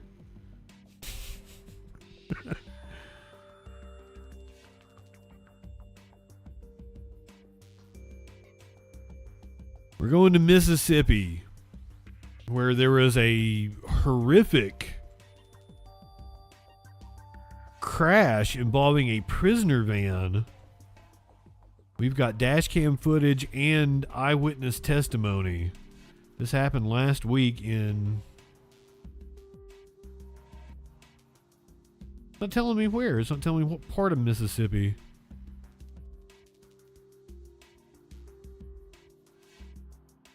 Dash cam captured that deadly crash of a prisoner van.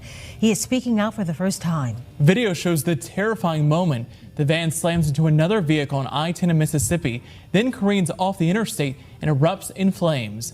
Investigators say 2 people were killed and 3 others seriously injured. The officer and inmate who died have been identified as Michael Valera and William Rodman. Our Claudia Nichols spoke with the witness on FaceTime today. And Claudia, he was right there. That's right, he was, Lenise and Cameron. Not only did his dash cam capture it all, but he watched it happen in real time. Video shows his vehicle traveling behind the utility truck the prisoner transport van slammed into before leaving the roadway. With almost no time to react, he pulled over, then says his first instinct was to run in and help.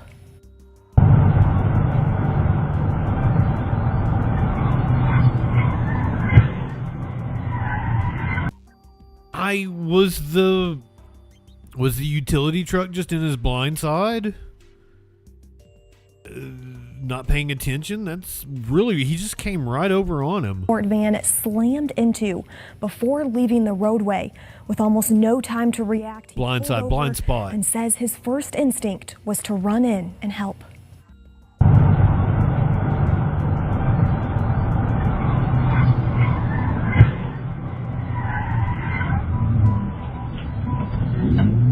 It was horrible. The sound was horrible. Tonight, Charlie King says he'll never forget that sound. A prisoner transport van slamming into a metal support structure. For the first time, King is sharing what he watched unfold on I-10. Maybe very violent, Carla. King's truck captured dash cam footage of the prisoner transport van cutting across multiple lanes. Yeah, he didn't even just come across one lane. He came all the way from the left. Yeah, you might be right, DeJones. Might have had some sort of medical issue. That was very odd behavior. Support structure. For the first time, King is sharing what he watched unfold on I-10 near Ocean Springs yesterday. King's truck captured dash cam footage of the prisoner transport van cutting across multiple lanes, slamming into a utility truck before violently colliding with the metal pole.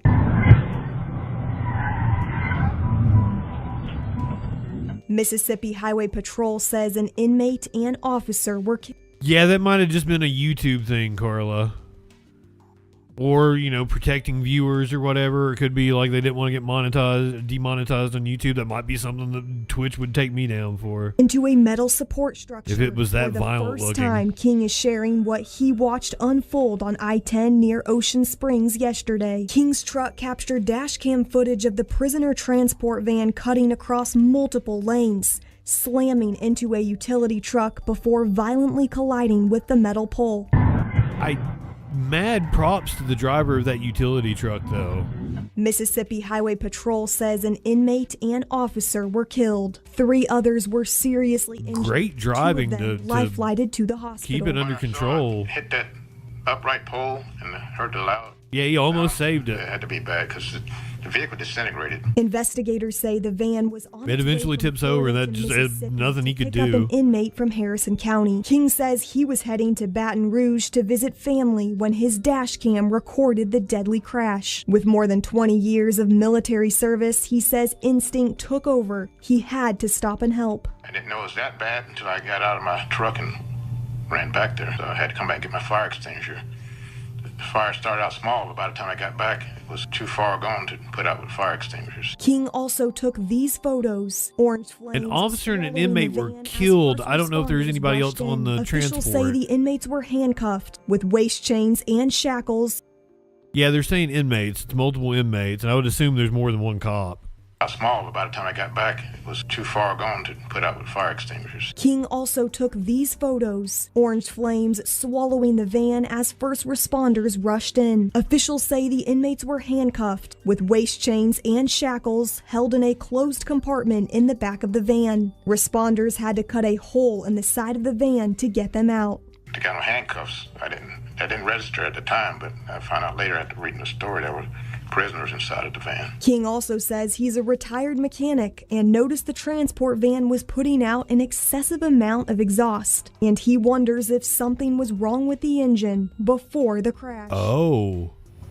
And take a look at this. May have been a mechanical capture footage of the crash malfunction. ahead of him, but he also had a rear dash cam showing black smoke billowing from the wrecked van in the aftermath. You can see the scene playing out behind his truck as first responders rush in to help. Lenice Cameron. Mad props to the driver of the utility truck. Props to the guy that had the dash cam that we were watching that stopped and sprang in to help. Wow. I'm going to have to go find the uncensored version of that and see what that bus crashing into that sign looks like.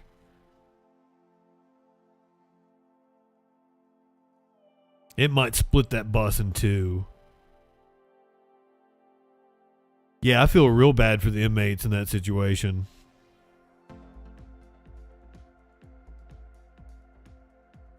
A dentist has been arrested after she performed surgery while intoxicated.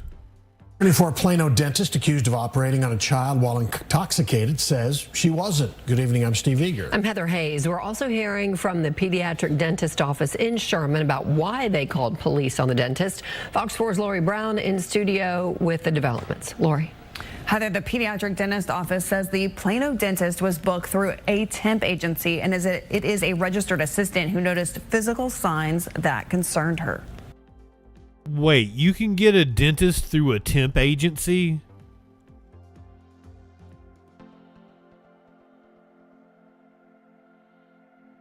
I thought temp agencies were for like people that did clerical work or factory shit, packing boxes. I can go to a temp agency and hire a dentist? What? Fox 4's Lori Brown in studio with the developments. Lori. Heather, the pediatric dentist office says the dentist blames a bad batch of through gummies. a temp agency and it is a registered assistant who noticed physical signs that concerned her. Saying the public deserves the facts, Pediatric Dentistry of Sherman released a statement about what led up to the arrest of a dentist for performing surgery while intoxicated. Sherman police arrested Dr. Kelly Buck for the felony charge after they say she failed a field sobriety test after operating on a child. The dental office said in a statement the dentist was scheduled to conduct several dental treatments. It was Bryan Cranston on Seinfeld, wasn't it?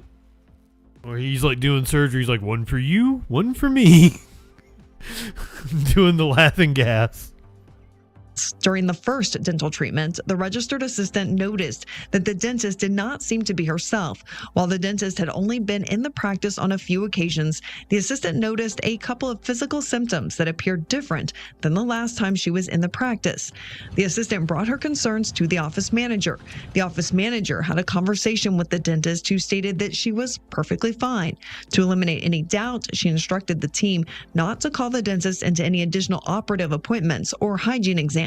The statement says the office manager then called the police. They found Kelly Buck, who did exhibit signs of intoxication, failed the field sobriety test. She was ultimately arrested for performing surgery while intoxicated and taken to the Grayson County Jail. The 36-year-old has been a licensed dentist in the state.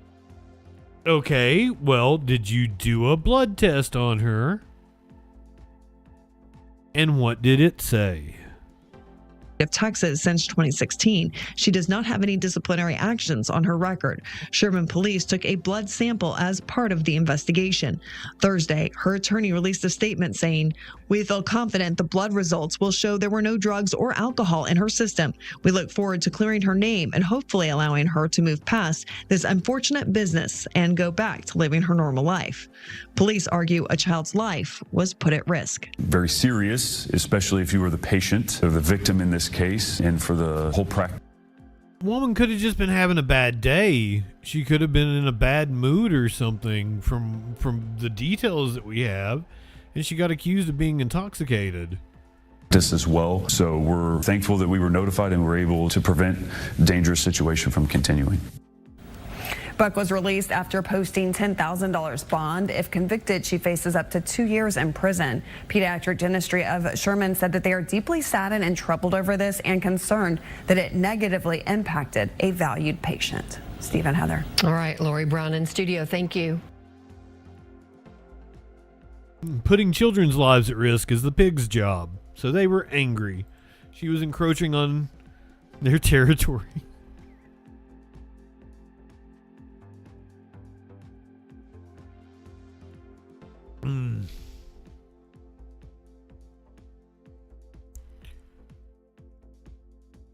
An 18-year-old was apparently drunk on hand sanitizer when she decided to attack the cops.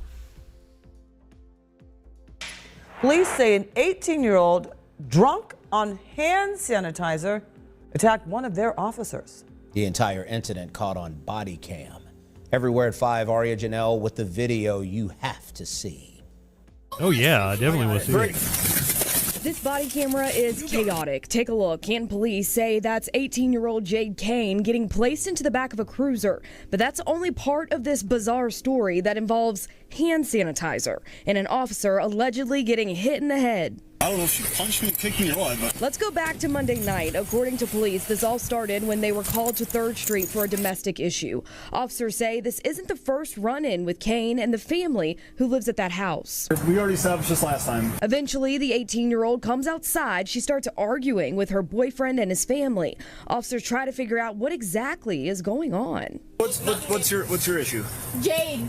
No, you said what is your issue? I didn't ask what your name was. I know what your name is. He asked what your issue was, not your name. Jade. She's drunk. I don't know where she got it from. Officers later discover Kane drank hand sanitizer. Hello? Hi. Is there even alcohol in hand sanitizer?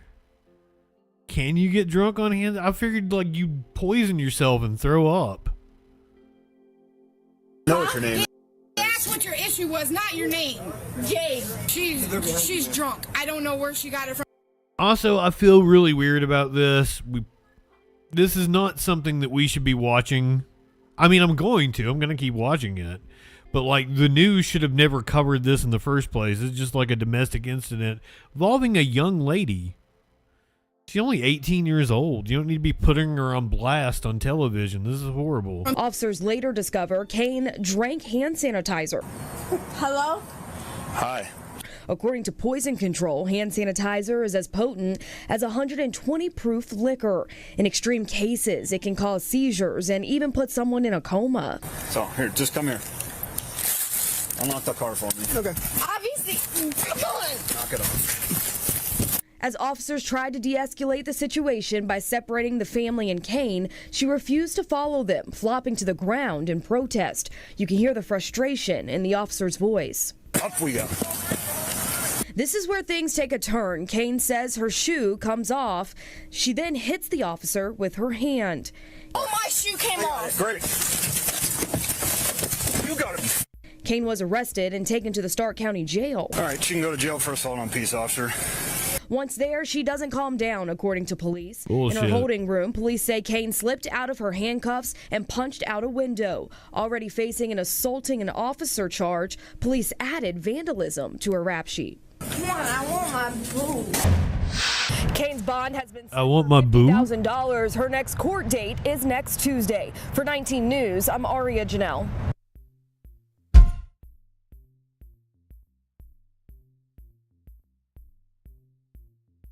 Wait, she had a 50 grand bond?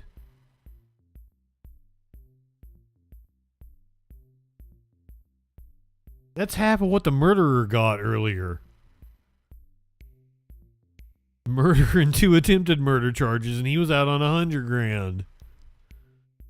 The 18-year-old drunk on hand sanitizer smacked a cop, got 50 grand bond. Insane.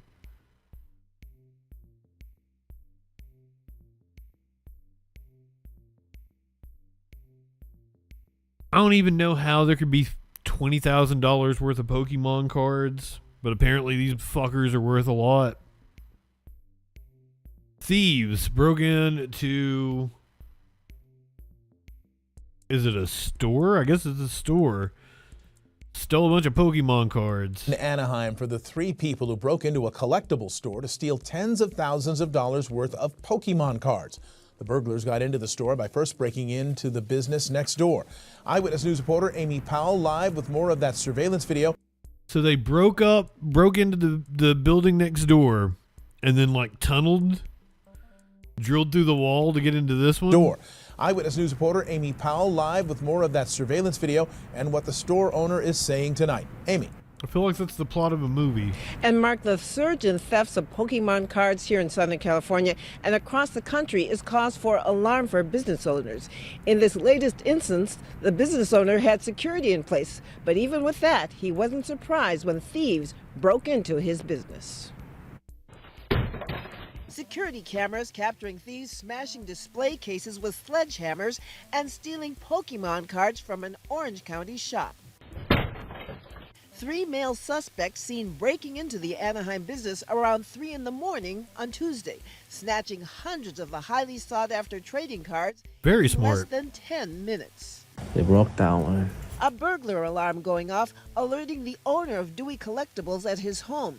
He says the suspects broke into a neighboring business and then pounded a large hole through drywall to enter his shop. They took a lot of smaller single cards and graded cards here. They have a lot of those, so it does add up to a lot of. I assume they cased the place. They knew exactly what they were looking for.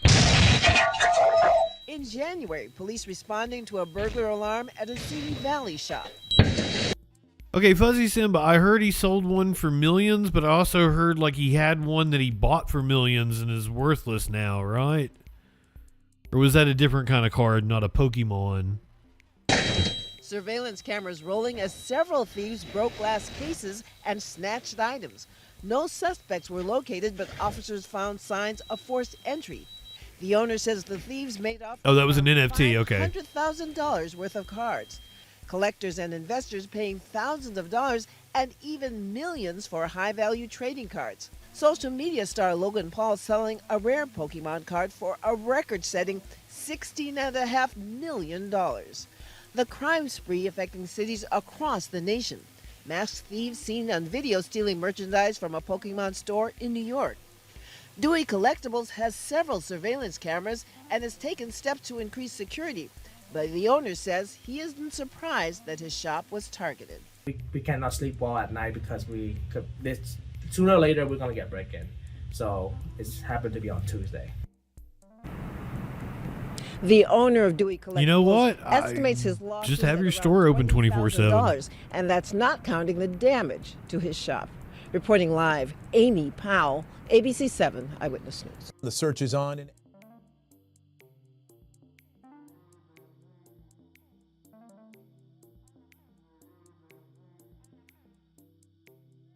Host tabletop games or something overnight and shit. Keep your business open all night. Could also be an inside job.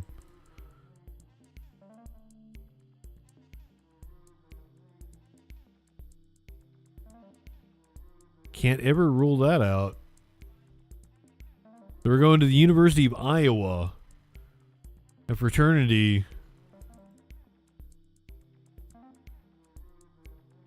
is in some deep shit after they had some kind of hazing incident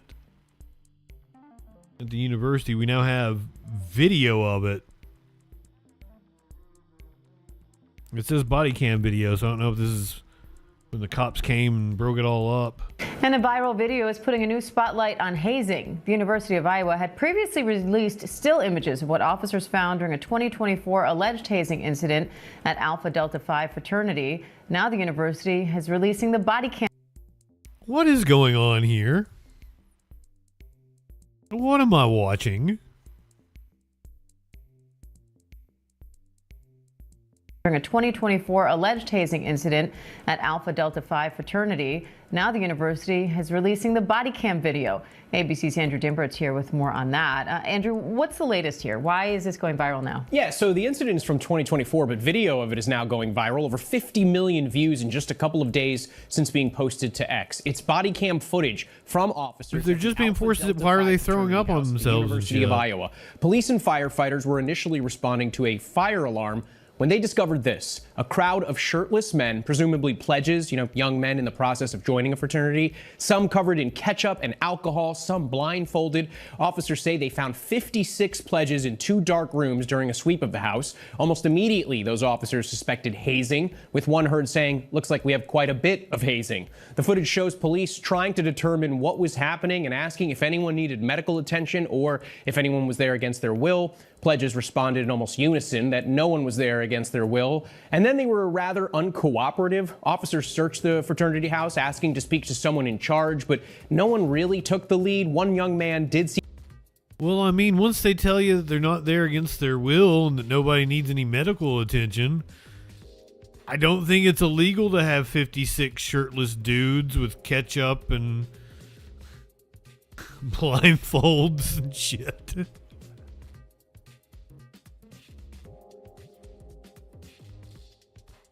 Sounds like you should tell the cops to get the fuck out. To interact with police, and he was actually arrested, charged with interference with official acts, but those charges were later dropped. Meanwhile, the University of Iowa investigated the incident and suspended the Alpha Delta Phi fraternity until the year 2029. Also worth noting, though unrelated, 3 fraternities at the university are currently under suspension, Diane. All right, Andrew, thank you. 3 fraternities at that university are under suspension for doing that kind of bullshit.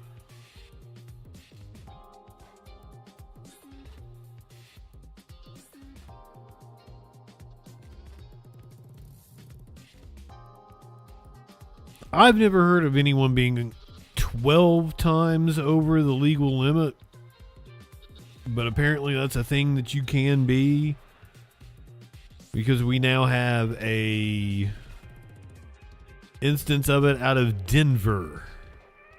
We are getting to some new video this morning as Lakewood police posted this video online after they responded to a welfare check earlier this week. And when they arrived, police found a man who was unconscious, and police say he had more than 12 times the legal limit of alcohol in his system. Fox 31's Jared Dean is joining us live right now from the Lakewood Police Department with this story. It takes a lifetime of training. Hey, good morning, Hannah. Police say they pulled up to this intersection to quite the sight. The car was stopped and the man who was behind the wheel was unconscious and unresponsive. After trying to get him to wake up, they were unable to, and eventually he had to be taken to the hospital.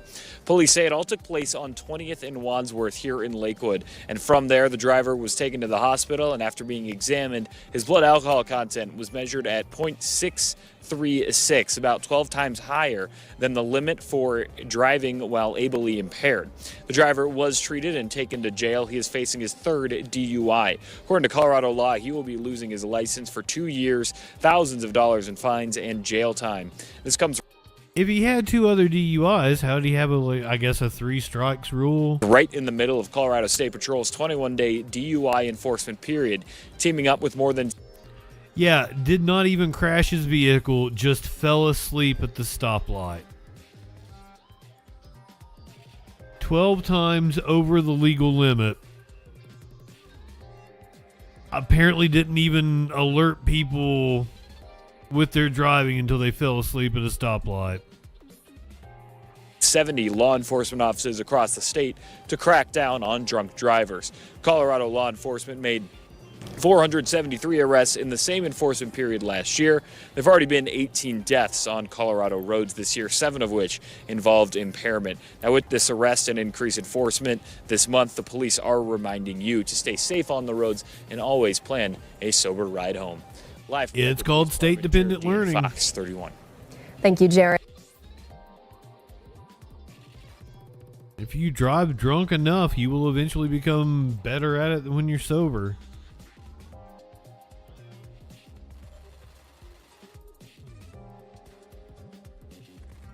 This man was stone cold sober, I'm pretty sure, when he crashed his vehicle at 100 miles an hour on a fall morning, I believe it was. This is former WWE owner Vince McMahon. A cop was following right behind his vehicle, getting ready to pull him over when he has a spectacular crash.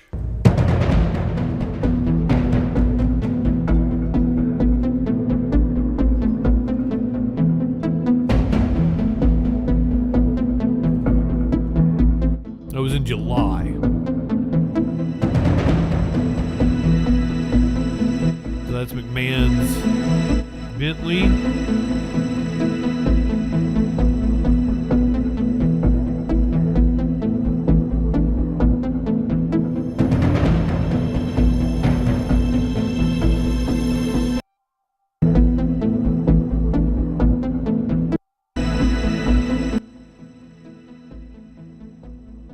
Cop is following right behind him.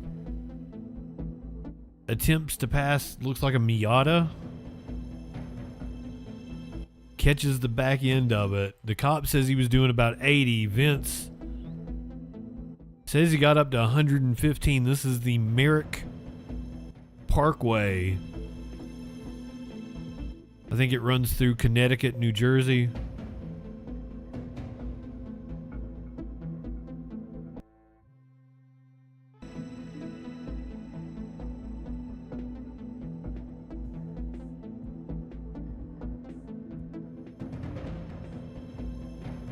Total is Bentley.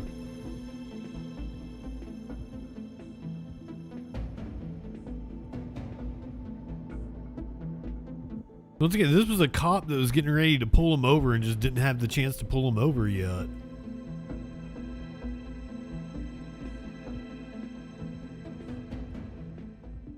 You need an ambulance?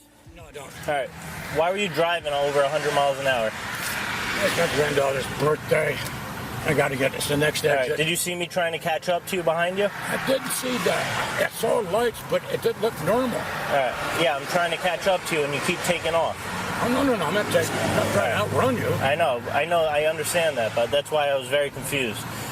Right? Because it wasn't like you were running, it was just like you almost hit, I think, 115 miles an hour. All right, and then you just hit someone because you weren't paying attention. Were you looking at your phone?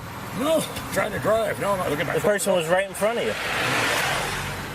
There's got to be a reason you hit him. No, because Vince is a senile old man that's lost his mind. He was right in front of you. You went straight at it at 100 miles an hour.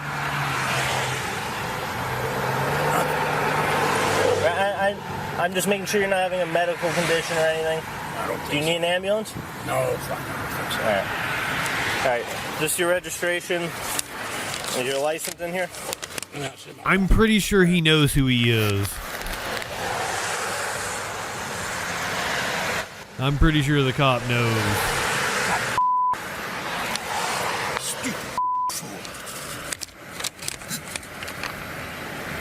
I've been driven this car quite some time. It's fast, I'll tell you that. Yeah, too fast.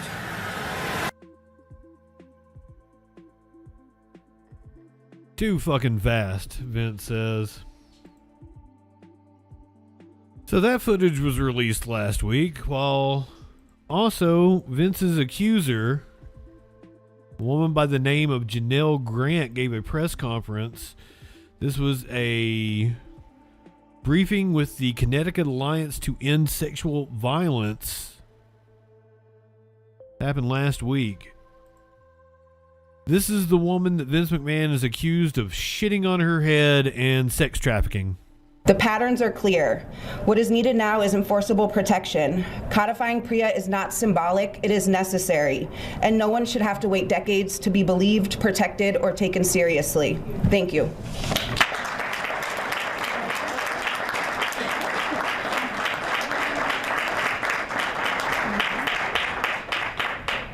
And now I'll welcome up Janelle Grant.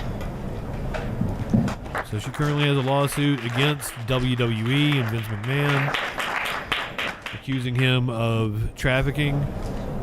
I was writing this on the way in the car.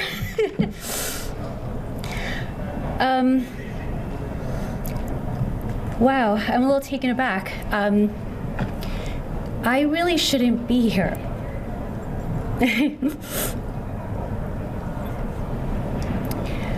by a series of miracles that I can't account for, I'm alive today. Whew. On June 15th of 2022, my life was rewritten into someone else's storyline. And I was globally outed in the Wall Street Journal. I got a call that I didn't expect on the day of a very big meeting of a new job I had. And it was in front of my new bosses, and it was in front of a high-rise full of residents whose homes I was entrusted to protect. So imagine me getting a phone call I didn't expect saying that at any minute the Wall Street Journal would be publishing a story about me, Vince McMahon, and a non-disclosure agreement.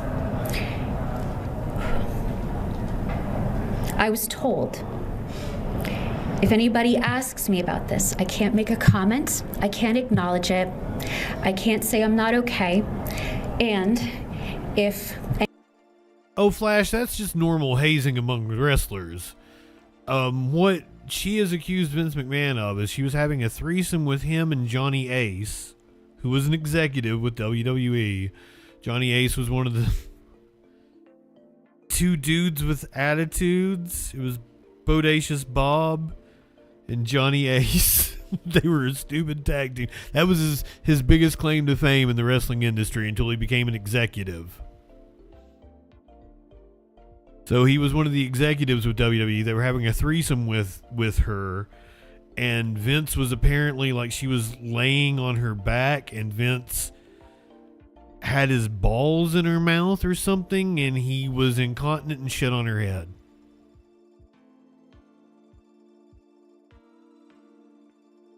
Which is goddamn horror. And it's sad that we know this.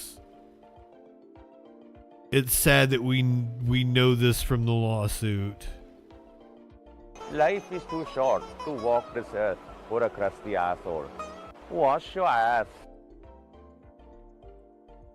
Yes, the Connecticut News Network or whatever it is kind of looks like their logo says cunt. Princess Kimberly, welcome in. Good to see you, friend. My lord. Anybody approaches me, I can't acknowledge years of life to people who saw me live. She has accused Vince McMahon of sex trafficking her. That she was forced to have sex with people. Brock Lesnar, for instance. Vince offered her to Brock Lesnar in exchange for re-signing with WWE and forced her to send a pee video to Brock Lesnar. Grix, welcome in. It. And it was like somebody set fire Yikes to my indeed. home intentionally with me still inside of it. So I blacked out and I ended up in a closet with a belt and a stool placed under a metal rod. Oh yeah, I can't imagine what this woman went through. She is talking about the day that she found out that all of this became public. She's talking about like she almost offed herself because I know that Vince McMahon shit on her. I can't imagine what she went through that day. And stopped it. But that is the life wreck and the mental health impact of this particular NDA. Oh my God, I wrote stick with me, I'm going somewhere with this. Yeah, she had signed an NDA, but then she came forward and sued Vince after the Wall Street Journal broke the story. Now, the Wall Street Journal found out about this because of, I think the lawsuit came from some sort of SEC investigation into the whole Vince and the selling of the company to TKO. It's a whole ordeal. So why am I here today? The people and organizations that have supported me when I was the loneliest person on planet Earth, when my life got decimated in the Wall Street Journal, with them I would not be here. And one of those people is Beth Hamilton. I read something she wrote and it helped me. And around the holidays, Thanksgiving, I reached out to thank her. And so the act of just saying thank you, like a human to human moment, a phone call, when that leads to this moment, me being here, it feels like something in history is about to play out differently. It feels like the world may be signaling it's ready to change, like when somebody shows up to talk about NDAs. Workplace safety depends on transparency, because when employees cannot speak, patterns can't be seen. When patterns can't be seen, they can't be stopped. When they can't be stopped, harm spreads. When an NDA is used to conceal dangerous behavior, it simply relocates the harm to the next employee, the next office, the next victim. No one should be required to trade silence for accountability, and no work. That's what it was. Vince had paid hush money to her from the company money, not his personal money. And then once he had been ousted from the company, the board launched an investigation into where these hush money payments had gone to. Place should be able to become safer for an institution than the people inside of it. So for years, I have watched my life play out outside of a window, and I am serious when I tell you I went outside 10 times last year. That is the level of threat, that is the level of feeling unsafe, that is the level of power that I am on the other side of. With this NDA, I promise you, I have seen some of the worst in humanity, and I have seen some of the best colors ever in people. And that is also why I'm here. I might be leaving here the same way I arrived, which is deeply struggling, financially devastated, no family, isolated. But right now I am in a dress and I am smiling and I am standing in front of you good people who are willing to take a few minutes of your life and listen, and I thank you, because I'm about to take you on a little bit of a ride here. Okay, I mentioned coercive control in my statement originally. I want to offer that as something to help you immediately. It's a tool that somebody gave me, 6 words, coercive control. It happens in increments. It changed my life. It empowered me. Suddenly I had words, incomprehensible moments and relationships. It made sense. Why questions suddenly were not like, they didn't sting. They were just something I wasn't about to answer because I understood person-to-person relationships, person to workplace, and person to world. Seriously, turn on CNN and just use a coercive control tactic and, point it out. So, with this one NDA, as I said, there are a lot of people living and working in fear here in Connecticut. This one broke the hamster wheel. For whatever you do going forward, the decisions that you make, let this be your #1 cautionary tale of what you do not want under an NDA. There are, just as an example, 5, we'll call them intersections, lanes of traffic associated with this NDA. You have a federal criminal investigation by the DOJ. You have an SEC investigation with criminal penalties. You have a shareholder derivative suit with a trial scheduled for June. You have a Second Circuit decision about the crime fraud exception that resulted in a loss of attorney-client privilege, and my civil suit. My God, that's one big pileup. So this NDA was a tool that Vince could use to justify anything while I remained in a system of exploitation and actually in a position for anyone to exploit me. So in June 2022, actions and reactions told us a lot about who people are, what an environment is like, and whether we are safe. The company reached out and requested Leroy Jenkins, welcome in. Joint statement that this was a consensual ironic screen name, considering we had that they wanted to know this reference to that on the Family Guy we watched last night. Needed or wanted something, aka more money on the table. I refused. And then in the second Wall Street Journal story in July, the company spokesperson said it for me, that it was consensual. So someone, a group maybe, behind my back, without my knowledge, without my input. By the way, very disgustingly, there are a lot of people in the wrestling community, mainly men, incel types, and some social media influencers that are all saying this woman has lied, that it was all consensual. We're going to hear from one of them here in just a second. Resulted in a loss of attorney-client privilege and my civil suit. My God, that's one big pileup. So this NDA was a tool that Vince could use to justify anything while I remained in a system of exploitation and actually in a position for anyone to exploit me. So in June 2022, actions and reactions told us a lot about who people are, what an environment is like, and whether we are safe. The company reached out and requested that I make a joint statement that this was a consensual relationship and that they wanted to know this to the extent that I needed or wanted something, aka more money on the table. I refused. And then in the second Wall Street Journal story in July, the company spokesperson said it for me, that it was consensual. So someone, a group maybe, behind my back, without my knowledge, without my input, made that decision for me. It's consensual, we say so, and surprised that decision on me via the company spokesperson in the Wall Street Journal. So leaving out one half of an experiencing party on a decision like that is not consent. The company publicly announced an investigation, and I was given permission to participate in it. That was not going to be considered a breach. They perceived that I somehow already breached. I mean, that would have been the moment to tell me. Here's the part that I've been really waiting to say. That summer, I spent 6 figures to participate in this thing, their investigation, on new legal retainers and on medical care that saved my life. I preserved my evidence. I believed that somehow I would be interviewed for this investigation and get my life back and figured out what happened. Then the feds reached out ahead of speaking with me. I was onboarding a brand new Squirrel, welcome in. So while our hair was on fire and getting everyone onboarded, we gave them my evidence and said, review this in advance.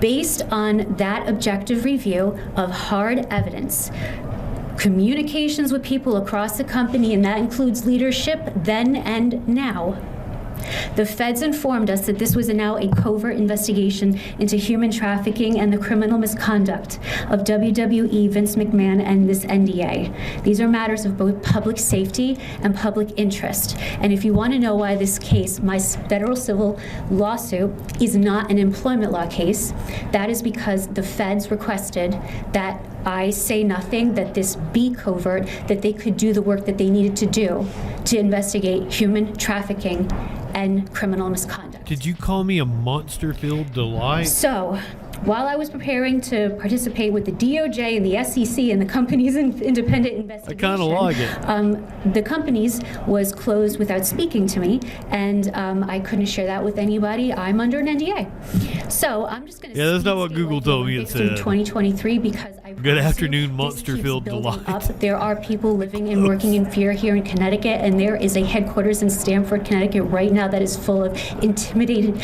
people that I care very much about. 3 years and 5 law firms cannot get answers about who, what, when, where, or why I breached. If anybody perceived it, they haven't shared it, and I felt like I was being punished for even working with the feds. In March of 2023, I got 2 things from the SEC. I got a subpoena, and I got whistleblower status. 3 days late, well, a couple days after that, forgive me, Vince McMahon and Ari Emanuel suddenly appeared on CNBC to announce a deal of Endeavor and WWE, so colored me the most surprised person on planet Earth. Yeah, seriously, I cannot wait to read a book about what went on behind the scenes at the WWE between like 2021 and 2023. It is absolutely batshit. Then the FBI started to send me communications that I'd been identified as a potential victim. I got those letters for 2.5 years. Then in July, because it can't get better, a search warrant and a grand jury subpoena with my name in it and words like Also, there is a poll in the chat for what to watch after news. Bigger, 2 more grand jury subpoenas were served on Jerry McDevitt and K&L Gates. Based on a ruling, it appears my name is in those subpoenas too. So then in September of 2023, the company paid for my participation in the federal investigation. I was out 6 figures. This was a lot more. So if anyone postures like this isn't serious, they spent some serious money on it. So I don't know how many more red flags you need, but going into 2024, when I filed my federal civil lawsuit at the last conceivable second, because I really didn't want to do this, I knew what I would be about to throw my life into, but I have been dragged in by this NDA into a federal investigation, the SEC, all the consequences, all the things that have happened that have made my life so small and isolated. I didn't start that. It's like it. Oh, it is almost 4:20 Mountain Time. I almost didn't put Sunny on the list. But I mean, I'll always watch Sunny, so it is like one of my favorite shows. Just don't want anybody to get burnt out on it. Switch it up a little bit. But if you guys vote for it, I mean, who am I to tell you otherwise? West Coast peeps, light one up, tip one back. I gotta lean off of the screen.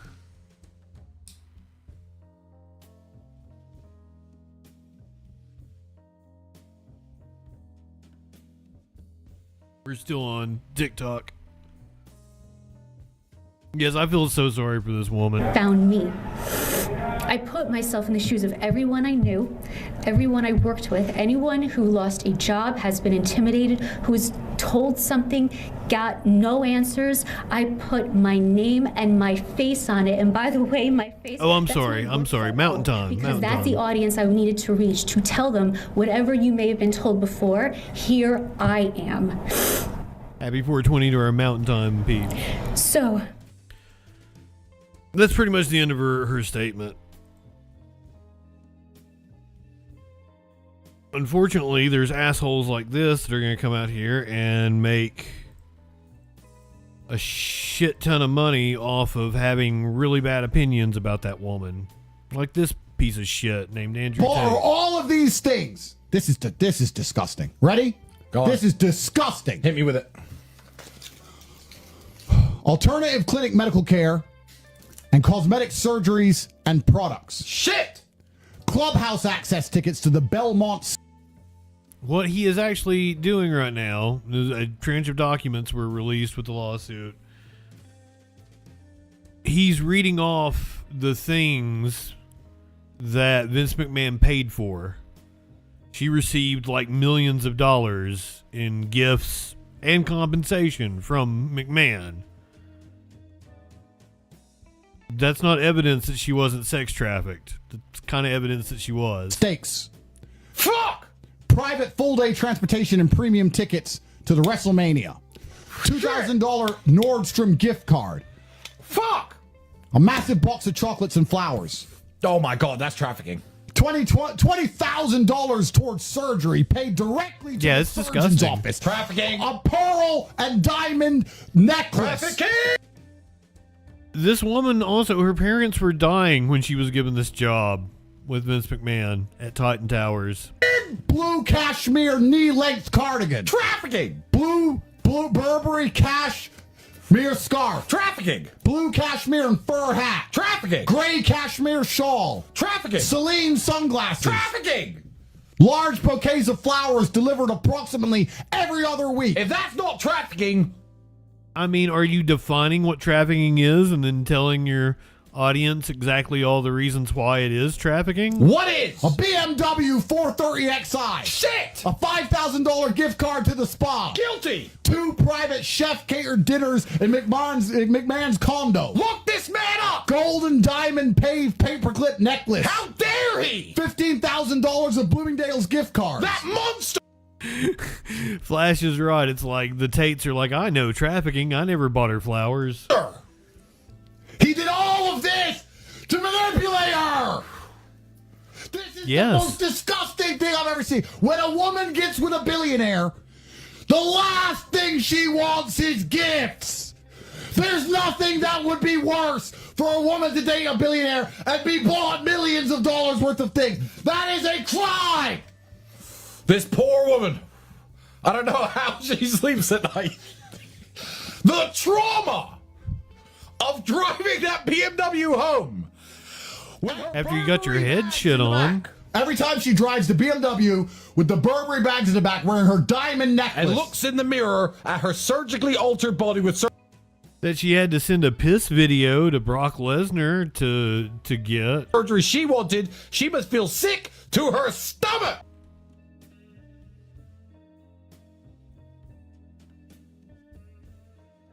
It's Vince McMahon. Vince McMahon came after me.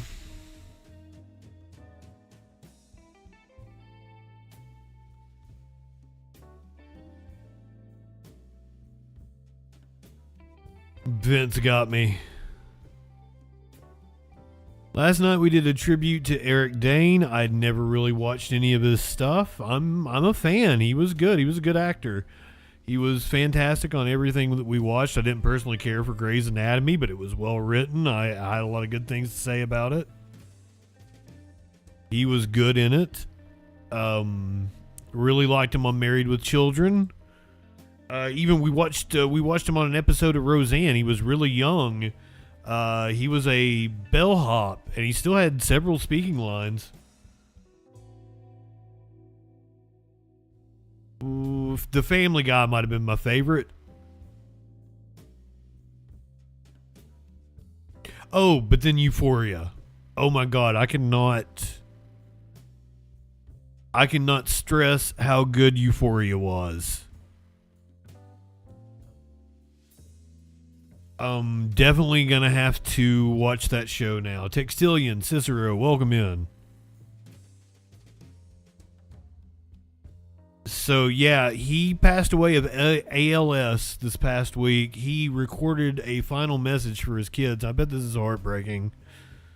So these words are for you. I tried. I stumbled sometimes, but I tried. Overall, we had a blast, didn't we? I remember all the times we spent at the beach. The two of you, me and Mom, in Malibu, Santa Monica.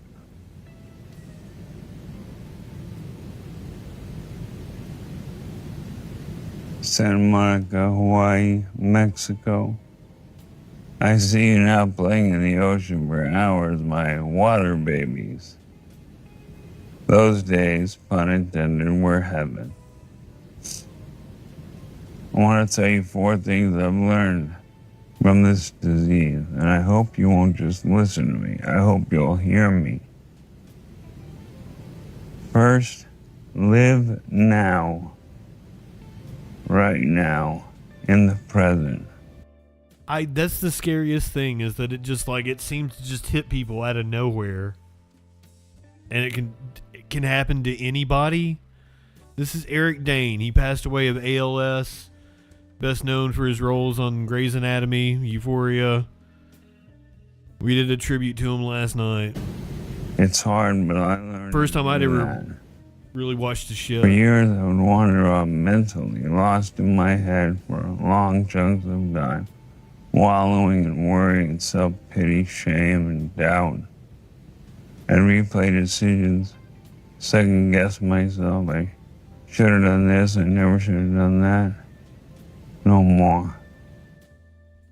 That and CM Punk.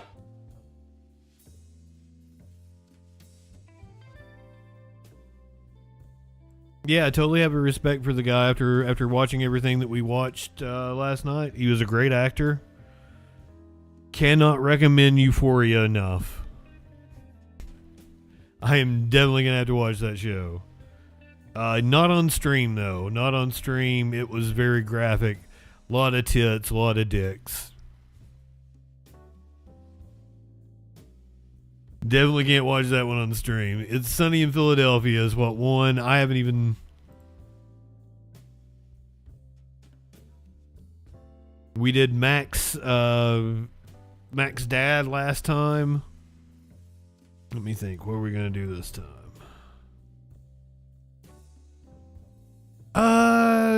Byronic, you want to play Charlie McDennis?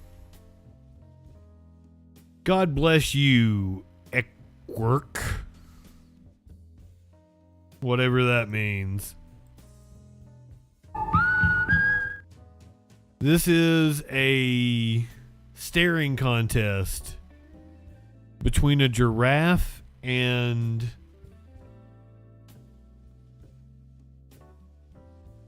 ostrich. There's a giraffe and an ostrich, and they... Oh, it might be an emu. You're right, it might be an emu. I might be wrong on that.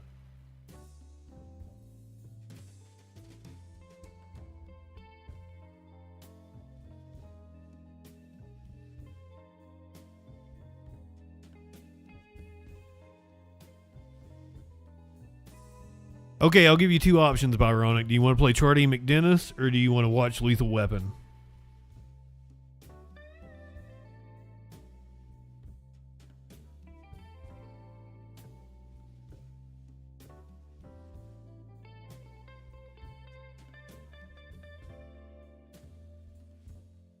All right. We're gonna have to do Lethal Weapon sometime. Yeah, ostriches and emus look similar. It's one of those, but I love that they're engaged in a staring contest with each other. This is a baby giraffe too, isn't it? Or a teenage giraffe. They're like eye to eye. YouTube people, podcast people, TikTok people. Light one up, tip one back. It's alright to have a little fun before you hit the sag. I'm JustinFREAKIN. We will see you Tuesday night for the State of the Union. Twitch people, stick with me. We're going to watch It's Always Sunny in Philadelphia. And then tomorrow night, we're going to do James Brown and Michael Jackson for Live Music Monday. No news tomorrow.